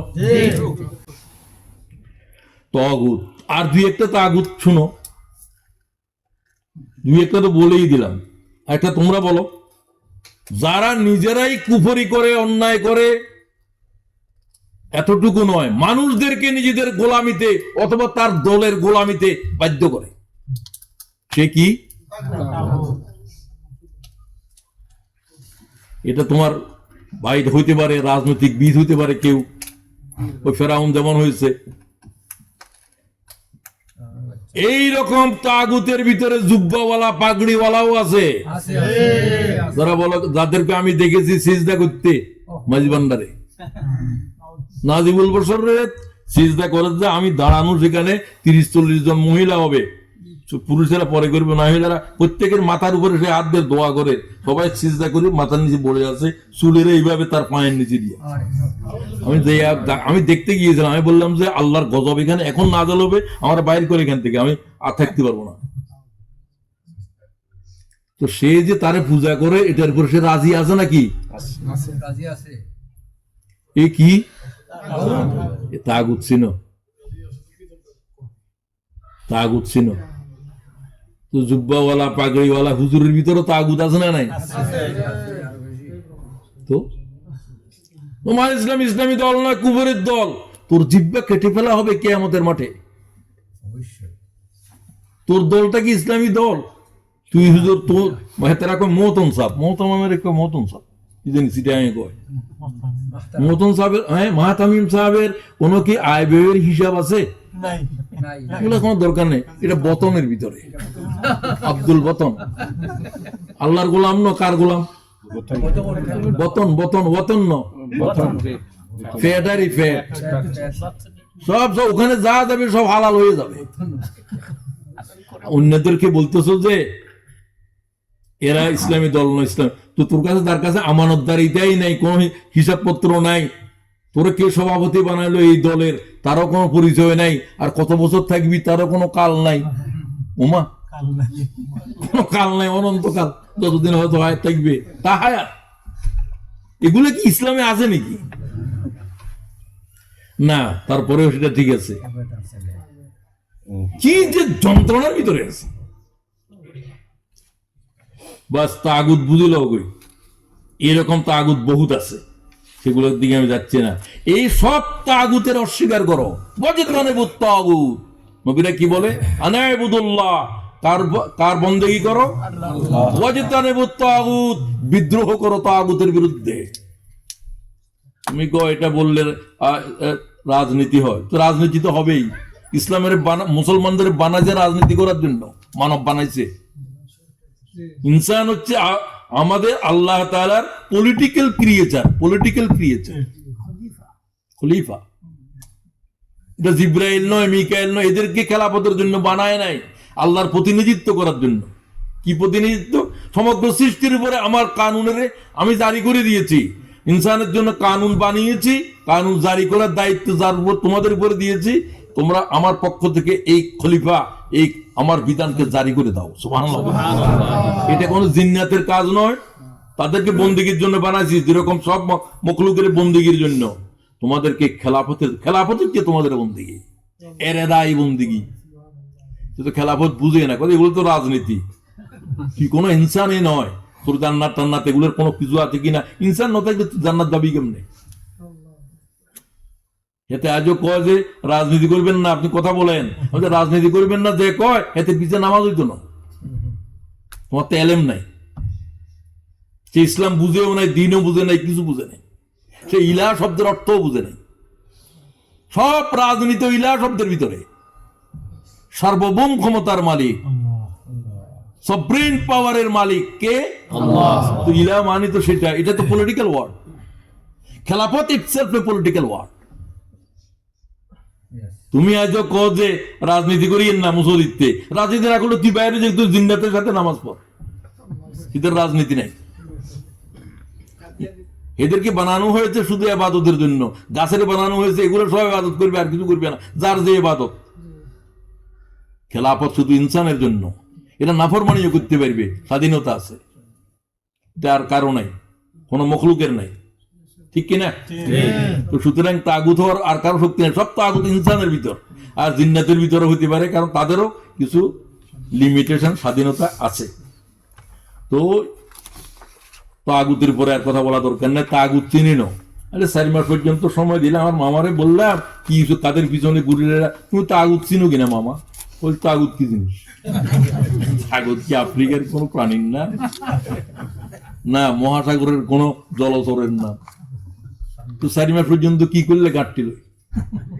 কিন্তু লা ইলাহা ইল্লাল্লাহ বুঝো না। শুধু আমার মামা না, তোমাদের মামার অবস্থাও তাই। তো ঘাটি গেল কি জন্য গুরু হয়েছে? কই এরকম তো রাসূলুল্লাহ লাকড়ি অর্ধেক ফোড়া আছে, আর অর্ধেক পড়ে নাই, সেটাও আছে কান্দের উপর। ঈদের দিনও থাকে, মুসলিম বাইরেও না। তো আমি যখন গেলাম, তখন ইঞ্জিনিয়ার একটা ছিল আমাদের সভাপতি, আমির সাহেব। আমির সাহেব কয় যে আল্লাহ রাস্তায় ঈদ হবে। কি আল্লাহ রাস্তায় ঈদ কি হবে? এত নতুন কিছু বুঝিয়েন আল্লাহর রাস্তায় ঈদ কি? আমার একটু কথার লগে এ হইতো, আমার যেভাবে বলে ওই হাদিস যেভাবে, আমি এইভাবে না বলি, আমি অন্য হাদিস বলি, তাদের এগুলোই বলি। তো তারা কয় যে মুরব্বী ওগুলো উসুল মোতাবেক বলিয়েন। মুরব্বী তো রসুল্লাহ, আর কি মুরব্বী? হাদিসটা রসুলের কিনা? তো ও কয় যে রসুলের। তো এইটা না বলবেন আপনি আল্লাহ রসুলের আরেকটা হাদিস বললে কয় যে উসুল মোতাবেক হয় না। উসুল কি? আপনি কে উসুল বানাইবেন? উসুল তো আল্লাহ বানায়, রসুল বানাইবে, ঠিক কিনা? তো আল্লাহ আগামীকাল কয় যে আপনারা বলতেছেন কি কয় আল্লাহর রাস্তায় ঈদ করব। কি আল্লাহর রাস্তায় ঈদ করব? আমি তো বুঝেন না। আমি বললাম যে আপনারা আল্লাহ রাস্তায় করেন, আজ রসুলের রাস্তায় ঈদ করবো। রসুলের রাস্তায় কি কয়? আমি বললাম রসুল নিজের স্ত্রীদেরকে অন্যান্যদেরকে বললাম তোমরা সব ঈদের মাঠে চলো। হুজুর কয় যে হুইয়াত যারা হায়াজ ওয়াল মেয়ে তাদেরকেও নিয়ে যাবে। হুজুর তারা কিভাবে যাবে? কয় তারা যাবে, তারা নামাজ পড়বে আর তাকবীর দিবে। হুইয়াজ ওয়ালাদেরকে জমাতে যাইতে বলে ঈদের নামাজে, তুমি তোমার স্ত্রীর সন্দুকের ভিতরে রাখো। তোমার কোন পাগলে ইসলাম বুঝছো কয়, ঠিক কিনা? আল্লাহ রাস্তা ঈদ করে, এটা কি আল্লাহর রাস্তা না কি ওদের মনের রাস্তা? আল্লাহর রাস্তা তো এটা নয়। রসুল যেটা দেখা যায় এটা না আল্লাহর রাস্তা, ঠিক কিনা? আপনাদের ঈদ আপনারা করেন, ঈদের দিন আপনি এখানে কোটি দেখবেন লাকড়ি কতগুলো নিয়ে এখানে রানবেন, এগুলো এই সমস্ত ইসলাম দেখলে তো লোকেরা এই ইসলামের চিৎকার মেরে ত্যাগ করবে। এগুলো কি পাগল টাগল নেই? কতগুলো কে শিখালো ওইগুলো? কে এই তরিকা দিল 40 দিন 4 মাস? ওই সে কে তোমার এই সমস্ত উসুল কে বাতাইছে? কোন একটা হাদিস বলতে পারবে? সমস্যা কি? সমস্যা তোমাদের আমাদেরও রোগ। আমার দলে বলতেছে হে এর দলের কথা কয়, তুমি তোমার দলেরটা কও। এটা কি কোরআন হাদিসে আছে? এ বিষয়ের উপর তোমার এলেম নাই, ঠিক কিনা? এগুলা আকাবেরি পুরুষ, তুমি দল পুরুষ, দলের পূজা করো। তোমার পূজা করতে হবে শুধু আল্লাহ।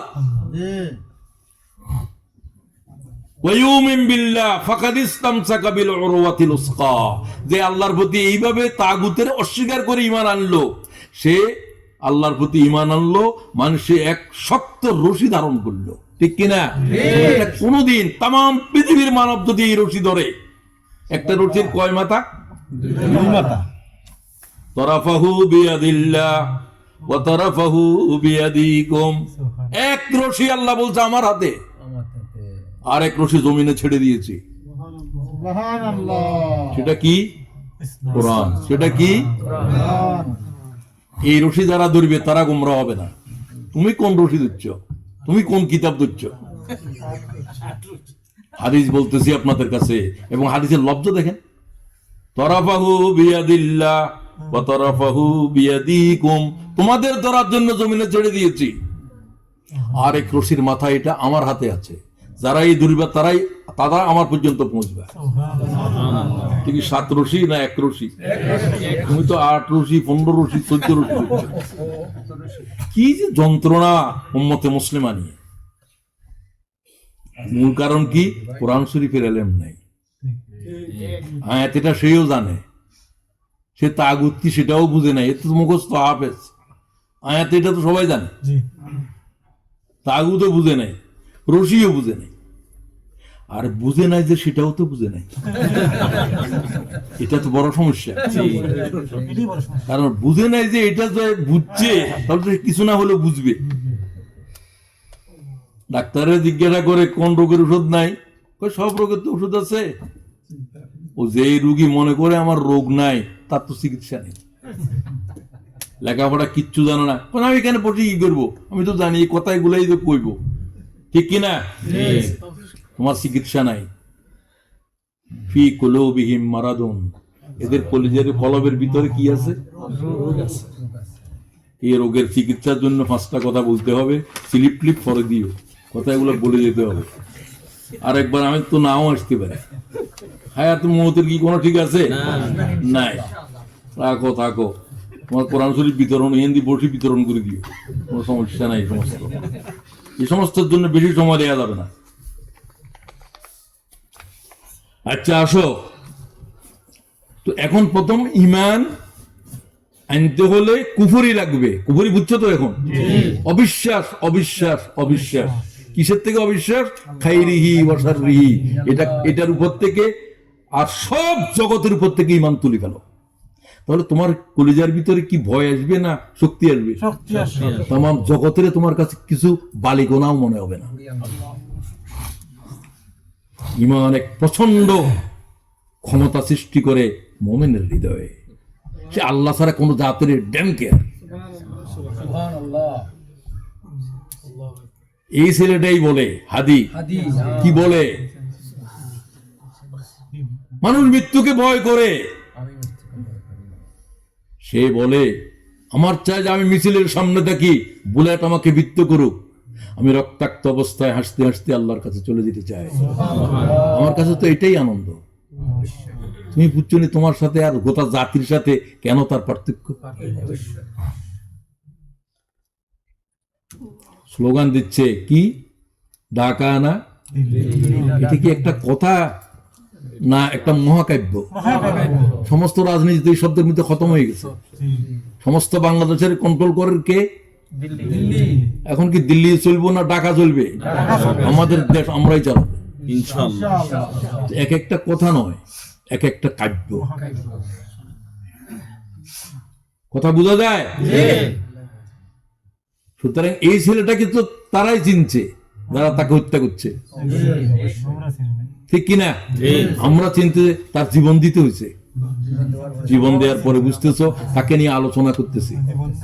অবশ্য এরকম আমরাও বুঝি নাই, সে তো অনেকটা অখ্যাত হয়েছিল। আল্লাহ তাআলা তাকে খ্যাতিমান করার জন্য আল্লাহ থেকে কিছু লাগে না, এক মুহূর্তে করতে পারে। তামাম জগতের কাছে কিভাবে পৌঁছা দিল ভয়ঙ্কর ভাবে। কি ধরনের গার্ড অফ অনার দিয়ে কোথায় থেকে মৃত্যু হতে চাইছে? কোন কবির উন্নতম বলো বীর, বলো উন্নতম শির। আমাদের মাথা কারো কাছে নত হবে না। সে কালচারাল, সে দেখলো যে ভারতের সমস্ত হেজিমনি হলো কালচারে। মঙ্গল যাত্রা করো, তুমি মনে করছো যে এটা সোয়াবের না হইলো গুনাহ তো হইতো না। তুমি জানো না যে কুফুরিকে কিভাবে তোমাদেরকে গিলানো হয়েছে সব সংস্কৃতির অঙ্গনে, ঠিক কিনা? সে তো ওটা নিয়ে আন্দোলন করছে। সেটাকে তুমি যদি ব্যাখ্যা করো সব কিছুতে দেখবা যে এই কালচার, এই যে চেতনা মেতনা সব তো কালচারাল শব্দ। স্বাধীনতার চেতনা, অমুক চেতনা, জঙ্গি টঙ্গি সব কালচারাল, এটা ঠিক কিনা বলো? এটা তো আমরা অনেকেই বুঝতে পারি নাই, ঠিক কিনা বলেন? সে এখন তো একজন ব্যক্তি নয়, সে তো বাংলাদেশের হাজার নয় লাখ কোটি জনতার আইকন। আমার কাছে মনে হচ্ছে গোটা বাংলাদেশের হৃৎপিণ্ড, ঠিক কিনা? এই হলো ঈমান, ইউমেন বিল্লাহর ফলে আল্লাহর রশিদ হচ্ছে। এখন কিভাবে আগাইবা? দ্বিতীয়, এক নম্বর আর বললাম না, ঈমানের পরে 2 নম্বর, আল্লাহর কাছে যাওয়ার জন্য উসিলা তালাশ করো। ইয়া আইয়ুহাল্লাযীনা আমানু তানিবু না ওয়াবতাগু ইলাইহিল ওয়াসিলা। হুজুররা কয় ওসিলা মানে হলো ফিদ্দর। কোথাও আছে ফিদ্দর? ওয়াজাহিদু ফি সাবিলিল্লাহ। আল্লাহ কয় আল্লাহর রাস্তায় জিহাদ করো, তাহলে তোমরা তোমাদের গন্তব্যে পৌঁছতে পারবে। তো তুমি করো কি ফিদ্দর? ফিরিও জান্নাত চিনে না, অন্ধ, আর অন্ধ দুচ্ছে অন্ধের হাত। হাজার হাজার অন্ধ আধা একটারে দুচ্ছে তার লাঠি। এগুলো কি নালায় পড়া ছাড়া আর কোন উপায় আছে? সে গদিন হোসেন পীর, এটা কি তোমার কাপড়ের দোকান? কিসের গদিন হোসেন, ঠিক কিনা? কাপড়ের দোকানের মালিক, এখন তারপরে তার ছেলে বইয়ে গদি বসছে। গদি খোদার দিনকে নিয়ে তামাশা করতেছো, খোদার দিনকে নিয়ে তামাশা করতেছো। তোমাদের কিছু বলাও যাবে না। কেন? কয় খাতায় বুজুর্গ গ্রেপ্তান খাতা, ফার্সিতে কয়। বুজুর্গদের ভুল ধরাটা এটাও একটা ভুল। আমি বলি যে বুজুর্গদের ভুল তোমার তো এই কথার তর্জমা এটা নয়। বুজুর্গদের ভুল হাজার হাজার মানুষকে ভুলের ভিতরে গ্রেপ্তার করবো, ঠিক কিনা বলো? ইমামের ভুল তো সবার নামাজ শেষ করে দিব, এই কথা তো বললে না। তোমরা কয় না হুজুরদের ভুল ধরিও না, হুজুরও ভুল ধরিও না। দেওবন্দ থেকে এসছে, দেওবন্দি রেখছে ওখানে, আজও তৌহিদও বুঝে নাই।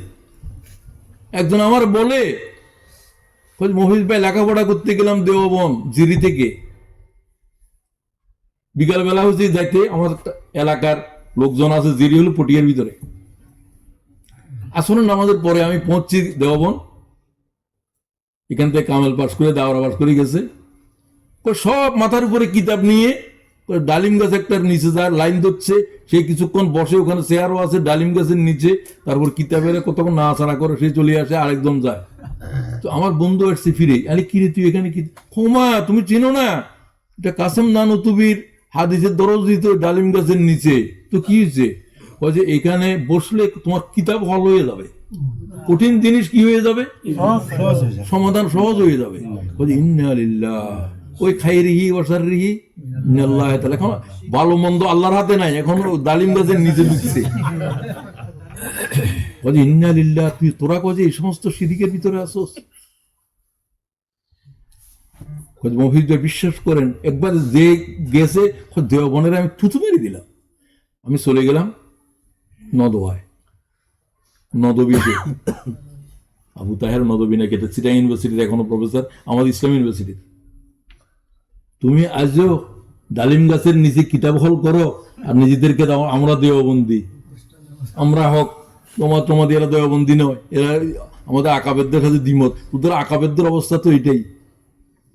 সবার কথা বলছি না, ইল্লা মাশাআল্লাহ, কথা বুঝে নিও ভালো করে। ওমা কাসেম নানুতুবির ডালিম গাছ করলে তো হে মনে করো যে এখানে কোনো জিব্রাইল নাযিল হয়। একসময় আমরাও শুনছি।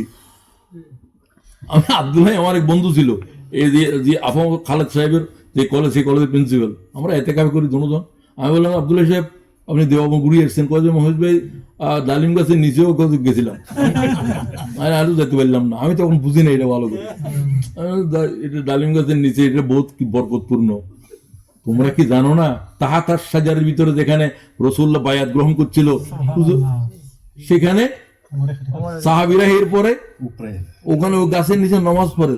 ওমরের কাছে সংবাদ ছিল, হুজুর ওমরে কয় আমরা সেই গাছের নিচে ছিলাম, 1400 সাহাবীর ভিতরে তো আমিও একজন, আমরা তো এই গাছের নিচে কোনোদিন যাই নাই। গাছের ভিতরে কিছু আছে নাকি? ডালিম গাছের ভিতর রাসূলুল্লাহ যেখানে বায়াত করছে, যেখানে পরে আল্লাহ তাআলা এই গাছের নাম নিয়েছে, লাকাদ রাদিয়াল্লাহু আনিল মুমিনিনা ইয ইউবাইউনাকা তাহতাস শাজারা ফাআলিমা মা ফি কুলুবিহিম ফাআনজালাস সাকিনাতা আলাইহিম ওয়া আযাবাহুম ফাতহান কারীবা। ঠিক কি না? যে গাছের নিচে তারা রাসূলুল্লাহর হাতে হাত দিয়েছিল, আমি আল্লাহ তাদের উপর রাজি হয়ে গেছি। সুবহানাল্লাহ। বাইতুর রিদওয়ান, বাইতুর রিদওয়ান। তোমরা কয় তাই নাকি? গাছ কেটে ফেলো, গাছের শিকড় তোলো, আগুনে পোড়ো, দড়িয়ে ফেলে দাও এবং পুলিশ মোতায়েন করো। তুমি এখন ডালিম গাছের নিজে কিতাব হল করো। এখন বুঝছো নি? এরা কয় আমাদেরকে হুমুকের, এরা কাফের, এরা অমুক। আল্লাহ মাফ করি দে, আমরা কথা বলতেও চাই না আমি। তো কথা শেষ করো, আমি 5টা কথা বলবো, শুধু হেডিং গুলো বলে যাচ্ছি। মহান রবের সান্নিধ্য, আমরা এখন ঈমান আনলাম, এখন আল্লাহ তাআলার দিকে সোপান সিঁড়িগুলো অতিক্রম করতে চাই। আল্লাহর কত কাছে কত কাছে কত কাছে যাওয়া যায়, কি যাইতে হবে কিনা? ওয়াবতাগু ইলাইহিল ওসিলা, তোমরা আল্লাহ তাআলার দিকে যাওয়ার জন্য ওসিলা তালাশ করো, নেক আমল না ওসিলা তালাশ করো। তো এই ব্যাখ্যা একটা ওই মালান সাহেব বলছে আমাদের তরিকে, কি নাম, আতিক ভাই, একটা হলো নেক আমল। নেক আমল করো। নেক আমল কি? আল্লাহ যা হুকুম করেছে। নেক আমল নামাজ নয়, রোজা নয়, হজ নয়, যাকাত নয়। অনেক সময় নামাজ পড়াও হারাম, ঠিক কিনা? নেক আমল হচ্ছে আল্লাহ যা করতে বলছে তা করা, না করছে যে সেটা না করা, দুইটাই নেক আমল। বরং না করছে সেটা না করা হচ্ছে সবচেয়ে বড় নেক আমল, আল্লাহর আইন মানা। তো সেটা পজিটিভ হতে পারে, এই করো, নামাজ পড়ো, রোজা করো, আকিমুস সালাত, এগুলো পজিটিভ। নেগেটিভ কি? ওয়ালা তাকরাবুজ জিনা, জিনার কাছে যাইও না। ওয়ালা তাকতুলা আওলাদাকুম খাশিয়াতা ইমলাক, তোমরা তোমাদের সন্তানদেরকে হত্যা করো না। এগুলো না না না, এরকম না হার 1000-এর মতো উপরে আয়াত আছে, আছে কিনা? আছে। তো সেগুলাকে সেভাবে পালন করা, এটা হচ্ছে যে আল্লাহ তাআলার সামনে আগানোর, সান্নিধ্যে যাওয়ার জন্য এক কদম এখন ইমানের পরে আগাইলা, এটা তারা মুসলিমও বলতে পারো। এখন বোঝা গেছে? তো এগুলো হচ্ছে ভালো আমল আর বদ আমল থেকে বেঁচে থাকা। তিনটা ভালো আমলের উপর এখানে কথা বলছিলাম, ভালো আমল বুঝার জন্য। হুজুরকে গেল সর্বোৎকৃষ্ট আমল কি? আসসালাতু লিওয়াক্তিহা, ওয়াক্তের সাথে নামাজ পড়া। সুম্মা আইয়ু ইয়া রাসূলুল্লাহ। হুজুর আরেকটা ভালো কাজের কথা বলেন, নেক আমল। বিররুল ওয়ালিদাইন, বিররুল ওয়ালিদাইন, তার সাথে সদাচরণ করো। বাবা মায়ের সাথে। সুম্মা আইয়ু ইয়া রাসূলুল্লাহ। হুজুর আরেকটা বলেন, আল জিহাদ ফি সাবিলিল্লাহ, রাওয়াহুল বুখারী। কথা বুঝে আসছে?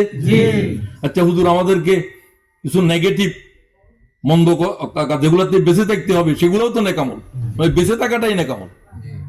কি? আর শিরকু বিল্লাহ, কিসের থেকে বাঁচিয়ে থাকো?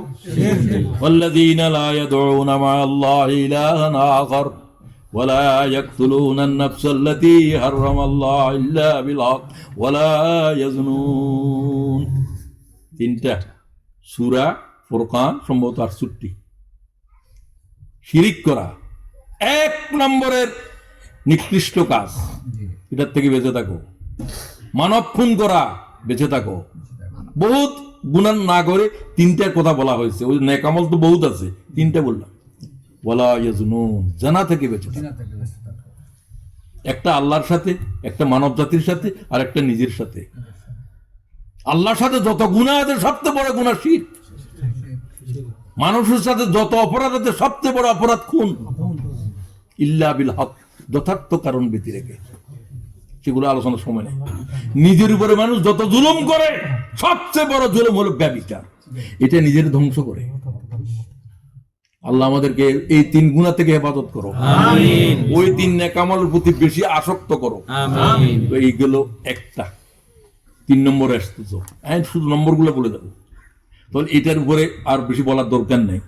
আল্লাহ নৈকট্য লাভের ওসিলার ভিতরে তৃতীয় গুরুত্বপূর্ণ জিনিস কি? সেটা হলো আল্লাহ তাআলার আদেশকে নিঃশ্বাসের সাথে পালন করা এবং নিষিদ্ধ কাজ থেকে বেঁচে থাকা। এটা তো বলা হলো। এরপরে আল্লাহু নাজ্জালা আহসানাল, দ্বিতীয় কথাটা আরেকটা, বা এটার তৃতীয় কথাই বলে দিই। তৃতীয় হচ্ছে যে আল্লাহ তাআলার কোরআন শরীফ হাতে নাও। আল্লাহর কাছে যদি যেতে চাও তাহলে কি লাগবে?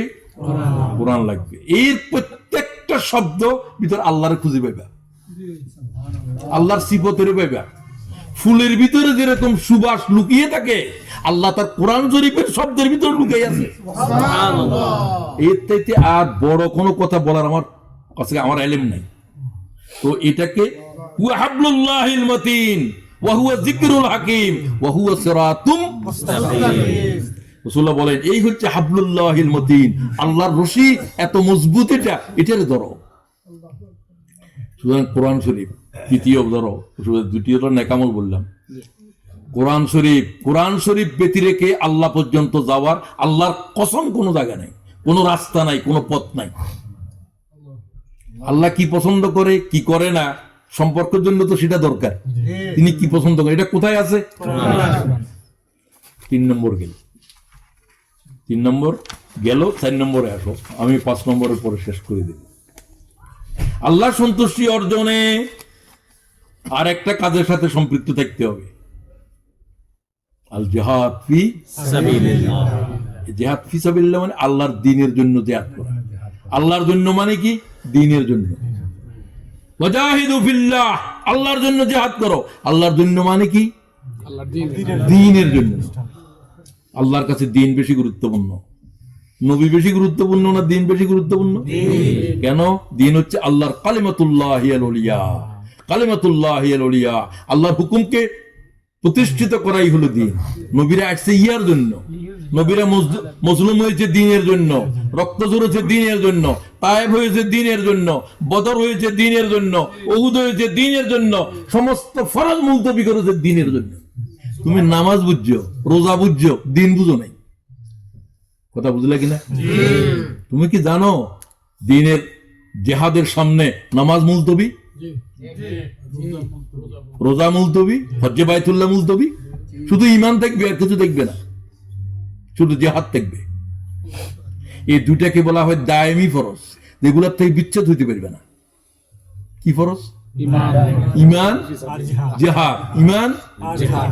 তোমরা আমি বুঝতে পারলাম না যে লোকেরা এইগুলো কোন আলেমে বলতেছে না কে বলতেছে যে জিহাদ এত গুরুত্বপূর্ণ জিনিস। কারণ আল্লাহর কাছে দিনকে বড় করাটাই নবী আসছে, ওয়াল্লাযী আরসালা রাসূলাহু বিল হুদা ওয়া দীনিল হক লিইয়ুযহিরাহু আলা দ্বীনি কুল্লি। এখানে এমসিএ কি কাজ করে? দাওয়াত। দিনের প্রথম জিহাদ হলো দাওয়াত। আর এই দেশে যেখানে শতকরা 95 জন লোক অমুসলমান, খ্রিস্টান, এখানের প্রথম এবং শেষ জিহাদ হলো দাওয়াত। এই জিহাদে শরীক হইতে হবে। কোন তাহাজ্জুদ এগুলোতে যা কিছু করো, যদি জিহাদে না থাকো তাহলে তুমি মুমিনই না। মান জাহাদাহুম বিয়াদিহি ফাহুয়া মুমিন। রাসূলুল্লাহ কি বলে? যে জিহাদ করেছে হাত দিয়ে তারে মুমিন বলো। ওয়ামান জাহাদাহুম বিলিসানিহি ফাহুয়া মুমিন। তাকেও বলো যে জিহ্বা দিয়ে কথা বলেছে আল্লাহর দ্বীনের জন্য। হাত প্রয়োগ করার এদিকে থেকে হাত প্রয়োগ করতে পারিবা না। কি প্রয়োগ করতে হবে? জিহ্বা অনেক সময় করতে পারিবা না, এটা করতে পারতে না। গের মধ্যে চলতেছে, নারীতে বিয়ে হচ্ছে, তুমি কিছু বলতে পারবে না। সরকারে বৈধ করে, তুমি অবৈধ করার কে? মুখ দিয়ে এটার বিরুদ্ধে কিছু আমরা বলি মুসলমানদের জন্য, তাদের জন্য বলি না। আমরা আমাদের ইমানের জন্য বলি। ঠিক আছে কিনা? এটাও যদি করতে না পারো, বাংলাদেশে তো এটাও করতে পারি নাই, কি কথা বলবে? তখন কি করতে হবে? ইমান কিভাবে বাঁচবে? শেষ ইমানের অস্তিত্ব কি? ওমান জাহাদাহুম বিকালবিহি ফাহুয়া মুমিন, ওমান জাহাদাহুম বিকালবিহি ফাহুয়া। তখন কলবের ঘৃণা করো অন্যায়কে, ঘৃণা পর্যন্ত যার থেকে নাই। ওয়ালাইসা ওয়ারা যালিকা মিনাল ঈমান হাব্বাতু খারদালিন ক্বালা রাসূলুল্লাহ রাওয়াহু মুসলিম। যার হৃদয়ের ভিতরে অন্যায়ের প্রতি ঘৃণাও নাই, আহা দ্বীনের দায়ীদেরকে খুন করা হচ্ছে, ফিলিস্তিনের জনপদ নিশ্চিহ্ন হয়ে যাচ্ছে, আল্লাহর পর্যন্ত আওয়াজ দিয়ে বলে ও আল্লাহ কি করবো, তারা আমরা তো কিছু করতে পারতেছি না। এই যে কলিজার ভিতরে জ্বলন, এটা তোমার ভিতরে ঈমানের শেষ প্রমাণ। যেদিন এটা থাকবে না, রাসূলুল্লাহ বলতে তার কলবের ভিতরে সরিষার দানা পরিমাণ ঈমান নাই। এই ফতোয়া আল্লাহ রাসূলে দিচ্ছে। এখন বুঝতে পারলা দ্বীনের জিহাদ কি? যদি এটা না করো, তো নামাজ পড়ি, রোজা করি, হজ করি, প্রতিবার রমজানের ভিতরে কি করে আরো উমরা করো, কই তুমি তো এমনি গুমরা হইছো, আরো উমরা করো না। তোমার তো আসল খবর নাই। তুমি জানো না যে ফিলিস্তিনের জনপদের মানুষদের কাছে লক্ষ লক্ষ টাকা দিয়ে উমরার জন্য খরচ করছো। একটা মানুষের এক বোতল পানির ব্যবস্থা করে দাও, একটা মানুষের জীবন বাঁচাই দাও, লক্ষ লক্ষ উমরানো ওদের চাইতে গুরুত্বপূর্ণ। এই চেতনাই তো আসে নাই। তুমি কিসের বেশি সোয়াবের কাজ মনে করছো? তুমি সোয়াবের কাজ বুঝো? আজালতুম সাকায়াতাল হজ ওয়া ইমারাতাল মসজিদিল হারাম। হাজিদেরকে পানি পান করাইয়ের, তখন পানি নেই মক্কাতে। হুজুরকে জিজ্ঞাসা করে, ইয়া রাসূলুল্লাহ সর্বোৎকৃষ্ট তোমরা কি নিয়ে ঝগড়া করো? আসলে উত্তম আমল নিয়ে। সবচেয়ে ভালো আমল কি? এ বলতেছে এটা, এ বলতেছে এটা, এ বলছে কাবা ঘর, এগুলো হাজিদেরকে পানি পান করানো। হুজুর চলে গেলেন। হুজুরের উপর ওহী নাযিল হয়েছে, আয়াত নাযিল হয়েছে সূরা তাওবার। হুজুর বললে, কে কে তোমরা নেক আমল নিয়ে বিতর্ক করতেছিলা, কাম হিয়ার, এদিকে আসো, আয়াত শুনো। আল্লাহ ফয়সালা দিচ্ছে, আজআলতুম সাকায়াতাল হজ ওয়া ইমারাতাল মসজিদিল হারাম কামান আমানা বিল্লাহি ওয়াল ইয়াউমিল আখির ওয়া জাহাদা ফি সাবিলিল্লাহ লা ইস্তাউনা ইনদাল্লাহ। হাজিদেরকে পানি পান করানো আর বায়তুল্লাহ মনে করেছে 1 লাখ, এগুলা আল্লাহর দ্বীনের জিহাদের কাছে কি কোনো জিনিস? আল্লাহ কয় লা ইস্তাউনা ইনদাল্লাহ, লা ইস্তাউনা ইনদাল্লাহ। তোদের কাছে এটা বড় হতে পারে, আল্লাহর কাছে এগুলার কানাকড়ি কোনো মূল্য নাই। সুবহানাল্লাহ। বুঝতেন এখন দ্বীনের জিহাদ কি জিনিস? মরণ পর্যন্ত কিসের সাথে থাকতে হবে? জিহাদের সাথে। আল্লাহ তৌফিক দাও, আমিন। সবাই হাত তোলো তো, আমিন। আল্লাহ সব হাত কবুল করো, আমিন। আল্লাহ আমাদেরকে মরণ পর্যন্ত আল্লাহ দ্বীনের জিহাদের মধ্যে রাখো, আমিন। এই এমসি এই কাজটা করে, এমসির যত ক্যাম্পাস করে, আমি যেটা বলছি যে একটু শক্ত কথা আর কি বলতে হতো, তারা কি করে তার উপর জিজ্ঞাসা, আমি এত জিজ্ঞাসা করার সময় নেই। এগুলো আর মুহিত বাইরে জিজ্ঞাসা করি। আমি যেটা বললাম এটা তাদেরকে জানিয়ে বলতেছি আমি, তাদের মূল কাজ হলো আল্লাহর দ্বীনকে জিন্দা করার জেহাদ করছে। এটা ওই যে ফিলিস্তিনের লোকদের জেহাদ, ওটা জেহাদের নিয়ম হলো যে এলাকায় যেরকম জেহাদ প্রয়োজন। যারা জলভাগে আছে তারা জলভাগের যুদ্ধ করবে, যারা মরুভূমিতে আছে তারা মরুভূমিতে যুদ্ধ করবে, তাদের জেহাদের নিয়ম অন্যরকম, ঠিক কিনা? তোমরা এখানে আছো, তোমাদেরটা আরেক ধরনের, তোমাদের দাওয়াত ছাড়া অন্য কিছু করার সম্ভাবনা নাই, করিও না।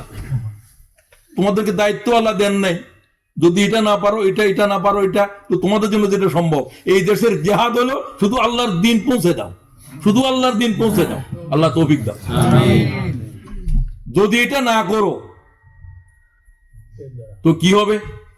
এটা বলছিলাম তো আগে দিয়ে, মাম্মাতা ওয়ালাম ইয়াগজু ওয়ালাম ইউহাদ্দিস বিহি নাফসুহু মাতা আলা শুবাতিন মিনান নিফাক, রাওয়াহু মুসলিম। যে ব্যক্তি মারা গেল এই মওত পর্যন্ত কোনোদিন আল্লাহর দ্বীনের জিহাদে থাকে নাই। তোমরা তো এখন আসো, কথা শুনতেছো যে এটাও জিহাদ, বলতেছি যে এটাও জিহাদ মানে চেষ্টা চেষ্টা চেষ্টা। তুমি কষ্ট করে আসছো এটা চেষ্টা করে, আমি কথা বলতেছি এটা চেষ্টা, কেউ টাকা দিয়েছো সেটা চেষ্টা, ওরা কোরআন শরীফ বিলি করতেছে, সব সব আল্লাহর দ্বীনের জিহাদ, সব আল্লাহর দ্বীনের জিহাদ।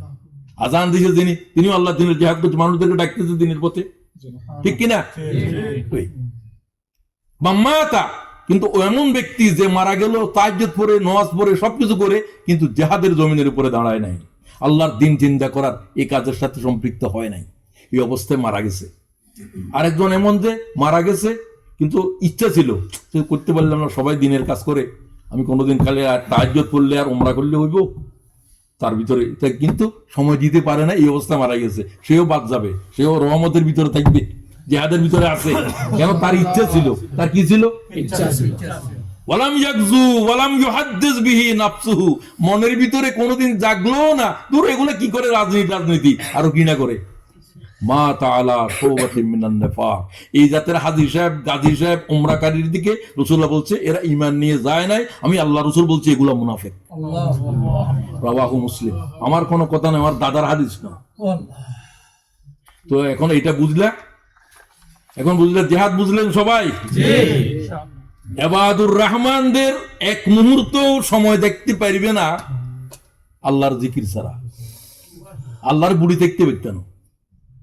শেষ কথা বলতেছি, আল্লাহর কাছে যেতে হলে সর্বদা আল্লাহর জিকির, মনের ভিতরে আল্লাহর জ্বলন লাগবে। আল্লাহ তোরে কখন পাবো? মান কানা ইয়ারজু লিকা রাব্বি ফালিয়ামাল আমালান সালিহা, আল্লাহর সাথে কখন দেখা হবে? আমার সাথে দেখা যারা করতে চাও, আমরা চাই কিনা? আল্লাহর সাথে মিলনের জন্য আকাঙ্ক্ষা দেখতে হবে। যারা এরকম এরাদা করে তাদের সাথে আমার দেখা হবে জান্নাতে হলো। তো আল্লাহ তাআলা বলেন ইয়া আইয়ুহাল্লাযীনা আমানু যিকুরুল্লাহা যিকরান, বেশি করে আমার জিকির করো সারাক্ষণ, কিয়ামান ওয়া কুউদান ওয়া আলা যুনুবি, দাঁড়ানো, বসানো, শোয়া, সর্ব অবস্থায় কি জিকির? আল্লাহর জিকির করো। কেউ খবরদার সৃষ্টির কোনো জিকির নেই, খালেদা খালেদা খালেদা, হাসিনা হাসিনা হাসিনা, এগুলো কি জিকির? কুফরি ব্যক্ত করে। জিকির কার হবে? সর্বোৎকৃষ্ট জিকিরের শব্দ চারটা, সুবহানাল্লাহ, আলহামদুলিল্লাহ, ওয়া লা ইলাহা ইল্লাল্লাহ, আল্লাহু আকবার। যদি জিকির না করো পৃথিবীর জীবন কঠিন হয়ে যাবে। ওয়ামান আ'রাদা আন যিকরি ফাইন্না লাহু মাঈশাতান যানকা, আমার জিকির তুমি তারা গাফেল হয়েছো, তোমাদের দুনিয়ার জীবনের কঠিন করে দেব, মিলিয়নিয়ার ট্রিলিয়নিয়ার কঠিন হয়ে যাবে। মেরিনার পড়াছিলাম, ancient mariner, water everywhere nor any drop to drink, water everywhere nor any drop to drink. কি চারিদিকে পানি পানি পানি, কিন্তু পান করার জন্য এক কাতরা পানি নাই। পানি পানি করে পানির দড়িয়ে মারা যাচ্ছে, তোমার অবস্থা সেরকম হবে। খাদ্য এখানে, ওটা এখানে, এক টুকরা খাইতে পারতেছে না, খাইতে পারতি না, খাদ্যের ভিতরে ডুবে আছে। 152 রকমের খানা দেখছি আমি। আমার কই মহিজ ভাই আপনাদের মাদানী সাহেব ওদের কাফেলার তো আর দাওয়াত দিয়েছে, কয় যে আর কই মহিজ ভাই নোমান ছিল, কই মহিজ ভাই আমাদের 154 না 52 রকমের খানা, দুর্গর দূরে খানাতে বান্ধি রাখবে তোর মাদানী সাহেব। এও শুনে ছিল ওইখানে, এ তো আমি চিনে, আমার ভালো করে চিনে। তো রাসূলুল্লাহ এক বেলা 2 বেলা গোস্ত আর মাংস 2 দিন পর পর খান নাই। তুমি 152 পদ দিয়ে খানা খেতে শরম লাগে না? পৃথিবীর 100 কোটি মানুষ এই মুহূর্তে অনাহারে আছে। এটা হলো হিসাব। এই মুহূর্তে 100 কোটি মানুষ অনাহারে আছে। তুমি কোন মুসলমান নিয়ে? তোমার প্রতিবেশীর খবর নাই। পৃথিবীর মানব জাতিরা অনাহারে দিন গুজরান করছে। মানুষ, এটা কোন মুসলমান হওয়া দরকার নয়, ঠিক কিনা? দায়িত্ব আছে কিনা? ঠিক আছে, আমি বুঝতেছি, তুমি আর নিঃশ্বাস দিও না। তো ইবাদুর রহমানদের প্রতিটা মুহূর্তে আল্লাহ মুখের ভিতরে জিকির, কলিজার ভিতরে একটা জ্বলন। আল্লাহর সাথে কখন দেখা হবে? মৌতের ভয় করবে না। আল মৌত, আল মৌত, হুজুর কয় মৌত কি? আল্লাহর সাথে দিদার, আল্লাহ তোহফা, তোহফাতুল লিল মুমিন, তোহফাতুল লিল মুমিন, তোহফাতুল লিল মুমিন। মুমিনের কাছে আল্লাহর চিঠি, চলি আয় বান্দা তুই আমার কাছে। সুবহানাল্লাহ কও। সুবহানাল্লাহ। ওই তোমাদের হাদিয়ে সেটা কয়। সুতরাং যদি তোমরা আল্লাহর গাফেল হও তাহলে এই হবে। তো তোমাদের এই কিসে আল্লাহরে ভুলায়? হ্যাঁ, আল্লাহ থেকে শুনো, ইয়া আইয়ুহাল্লাযিনা আমানু দিয়ে কি, লা তুলহিকুম আমওয়ালুকুম ওয়ালা আন যিকরিল্লাহ। আমার জিকির সম্পর্কে তোদের মাল দরিয়া, তোদের মাল সম্পদ আরো বাড়াও, আরো বাড়াও, আরো বাড়াও। মোর মোর এন্ড মোর। তোর তো বলছে রিড রিড এন্ড রিড, আর তুমি আছো কি? মোর মোর মোর, খাওয়ার জন্য, পান করার জন্য। আল্লাহ তাআলা আমাদেরকে আওলাদের ফিতনা থেকে সম্পদের আরো বেশি মিলিয়ন ট্রিলিয়ন হওয়ার পরেও কি করে? আরো কত আমার ব্যাংক ব্যালেন্স, তোমার ব্যাংক ব্যালেন্স একদম ট্রিলিয়ন পার হয়ে গেছে, তারপরেও তোমার আরো লাগবে। 100 কোটি মানুষ পৃথিবীতে অনাহারে থাকে। আল্লাহ মাফ করে দাও। বাস জিকিরের ভিতরে সর্বদাই তোমাদের থাকতে হবে। জ্বলন্ত নে দিয়া হ্যায় মেরে দিল মে ইয়া রব। পটিয়ার মুফতি সাহেব হুজুর কয়, আমি খুব ভালোবাসি লোকটাকে, তো দুনিয়াতে নাই। জ্বলন্ত নে দিয়া হ্যায় মেরে দিল মে ইয়া রব, জ্বলন কি দাওয়া মিলা দে খোদায়া। কেসরাতের তাহাজ্জুদে বসে বসে বলে, আল্লাহ আমার কলিজার ভিতরে তোর সাথে মিলনের এক মায়া, এক জ্বলা জ্বলতেছে। আল্লাহ তুমি এই জ্বলনের ঠান্ডা করে দাও। কিভাবে? আলা বিযিকরিল্লাহি তাতমাইন্নুল কুলুব। মুমিনের হৃদয়ের হাহাকার কিসে ঠান্ডা করে? আল্লাহর জিকিরে। আসো, এই সোপানগুলো যদি অতিক্রম করি আমরা আল্লাহ তাআলার নৈকট্য হাসিল করতে সমর্থ হব। আল্লাহ আমাদের সবাইকে তৌফিক দান করুন। আমি দেরি করার জন্য আর মুহিত ভাইয়ের কাছেও ক্ষমা চাই, তোমাদের কাছেও। আসসালামু আলাইকুম ওয়া রাহমাতুল্লাহি ওয়া বারাকাতুহু। আর হাদির উপরে আর বেশি আলোচনার দরকার নাই, শুধু কি তার বিচার সম্পর্কে কিছু বলছি। আচ্ছা, বিচার সম্পর্কে বিচার সম্পর্কে একটা নিউজ আমি শুনে আসছি আসার সময়। আজ আমায় তো খবর রাখে, খবর তো পাওয়া গেছে মনে হয়, তোমরা জানো না। তুর্কিপিডিয়া, এটা তুর্কি থেকে এই নিউজটা দিয়েছে, এবং যে নিউজ দিয়েছে সেও আমার পরিচিত। সে বলছে হাদির খুনিরা বাংলাদেশের জালের ভিতরে আটকে আছে, সীমান্ত যাইতে পারে নাই। তারা আলোচনা করছিল যে সীমান্ত, এগুলো সব ভুয়া, রয়ের এগুলো চলে যেত যদি জনগণের, সে যদি জীবন না দিত খুনি বাইর হইত না। পরে কি হবে জেনে রাখো। সুতরাং ইউনূস সাহেব 15 লক্ষ মানুষের সামনে বলছে যে তোমার জানাজা পড়তে আসি নাই, তোমার সাথে কসম করতে আসছি। তিনি যা করেছেন সেগুলো জাতির পক্ষ থেকে যা করেছেন, এর চাইতে বেশি আর কোনো জাতির করার ক্ষমতা নাই। এই জন্য আমরা ইউনূস সাহেবকে প্রশংসা করে ধন্যবাদ দিলাম। আমি বক্তৃতার সাথে বলেছিলাম যে তিনি খুনিদের বিচার সম্পর্কে কেন একটা কথাও বললেন, ঠিক কিনা? এটা আপনাদের মনে প্রশ্ন আসছে না? উনার কাছে কিছুটা খবর ছিল যে এ নিয়ে এখনো কনফার্ম নিউজ একটু পরে বলতে ভালো হবে, এই জন্য বলেন নাই। আপনাদের যেরকম হৃদয়ের বেদনা ইউনূস সাহেবের কথার ভিতরে, তার জন্য বেদনা কি আপনারা অনুভব করেছেন? কার জন্য এইভাবে 24 ঘন্টার সাথে সাথেই পতাকা অর্ধনমিত করো, জাতীয় শোক দিবস ঘোষণা করো, সবকিছুতেই তার সমস্ত চিকিৎসা, তাকে গার্ড অফ অনার দিয়ে বিদায় করা, এটা যা করেছেন সেটা অবিশ্বাস্য। এটা আল্লাহ তাআলার মেহেরবানি, ইউনূস সাহেব তাই করেছেন। এই জন্য ইউনূস সাহেবের উপরে আঘাত দিয়ে আমরা কথা বলি না। তবে উনি কেন বললেন না, কারণ উনার সাথে ডানে বাঁয়ে যারা আছে এদের হৃদয়ে তো 24-এর বিপ্লব নাই। প্রশাসনের ভিতরে গাপটি মারা রয়ের এজেন্ট আছে না নাই? এগুলো তো সেট করা আছে আগের থেকে। সেনাবাহিনীতে আছে, আর্মিতে আছে, সেক্রেটারিয়েটে আছে, সব জায়গায় আছে কিনা, আদালতে আছে, সব জায়গায় আছে। এখন যদি বিচারের কার্যক্রম শুরু হয়, ইনশাআল্লাহ শুরু হবে, তাহলে এক বিশাল নেটওয়ার্ক বেরিয়ে যাবে। দোয়া করেন। আমার যে নিউজ দেওয়ার সময় তিনি বলছেন সে কোথায় আছে, তুর্কির গোয়েন্দারা বের করেছে, পাকিস্তানের আইএসআই ভূমিকা রাখছে। কথা বলছেন, এই দুই জায়গার নাম বললাম, এই দুই জায়গার গোয়েন্দা সংস্থা সিআইএ এর মতোই, কেজিবির মতোই গুরুত্বপূর্ণ। সুতরাং সীমান্ত পার হইতে পারে নাই, তারা আছে এবং তারা এখনো জীবিত আছে। মেরে ফেলার চেষ্টা করা হচ্ছে, সেটা এখন ঘোষণা করে দেওয়া হয়েছে। এখন মেরে ফেললেও যারা মারিবা তারা বিপদ আছে। সুতরাং আমরা তার জন্য এখন দোয়া করব, কিন্তু আপনারা আশ্বস্ত হন যে আল্লাহ তাআলা হয়তো এর মাধ্যমে বাংলাদেশের অভ্যন্তরে এই যে ঘাপটি মরে থাকা সেনাবাহিনীতে, সেক্রেটারি, সব জায়গাতে এই সমস্ত রয়ের নেটওয়ার্ক আল্লাহ যেন বের করে দিয়ে এই জাতির রক্ষা করে। আসসালামু আলাইকুম ওয়া রাহমাতুল্লাহ।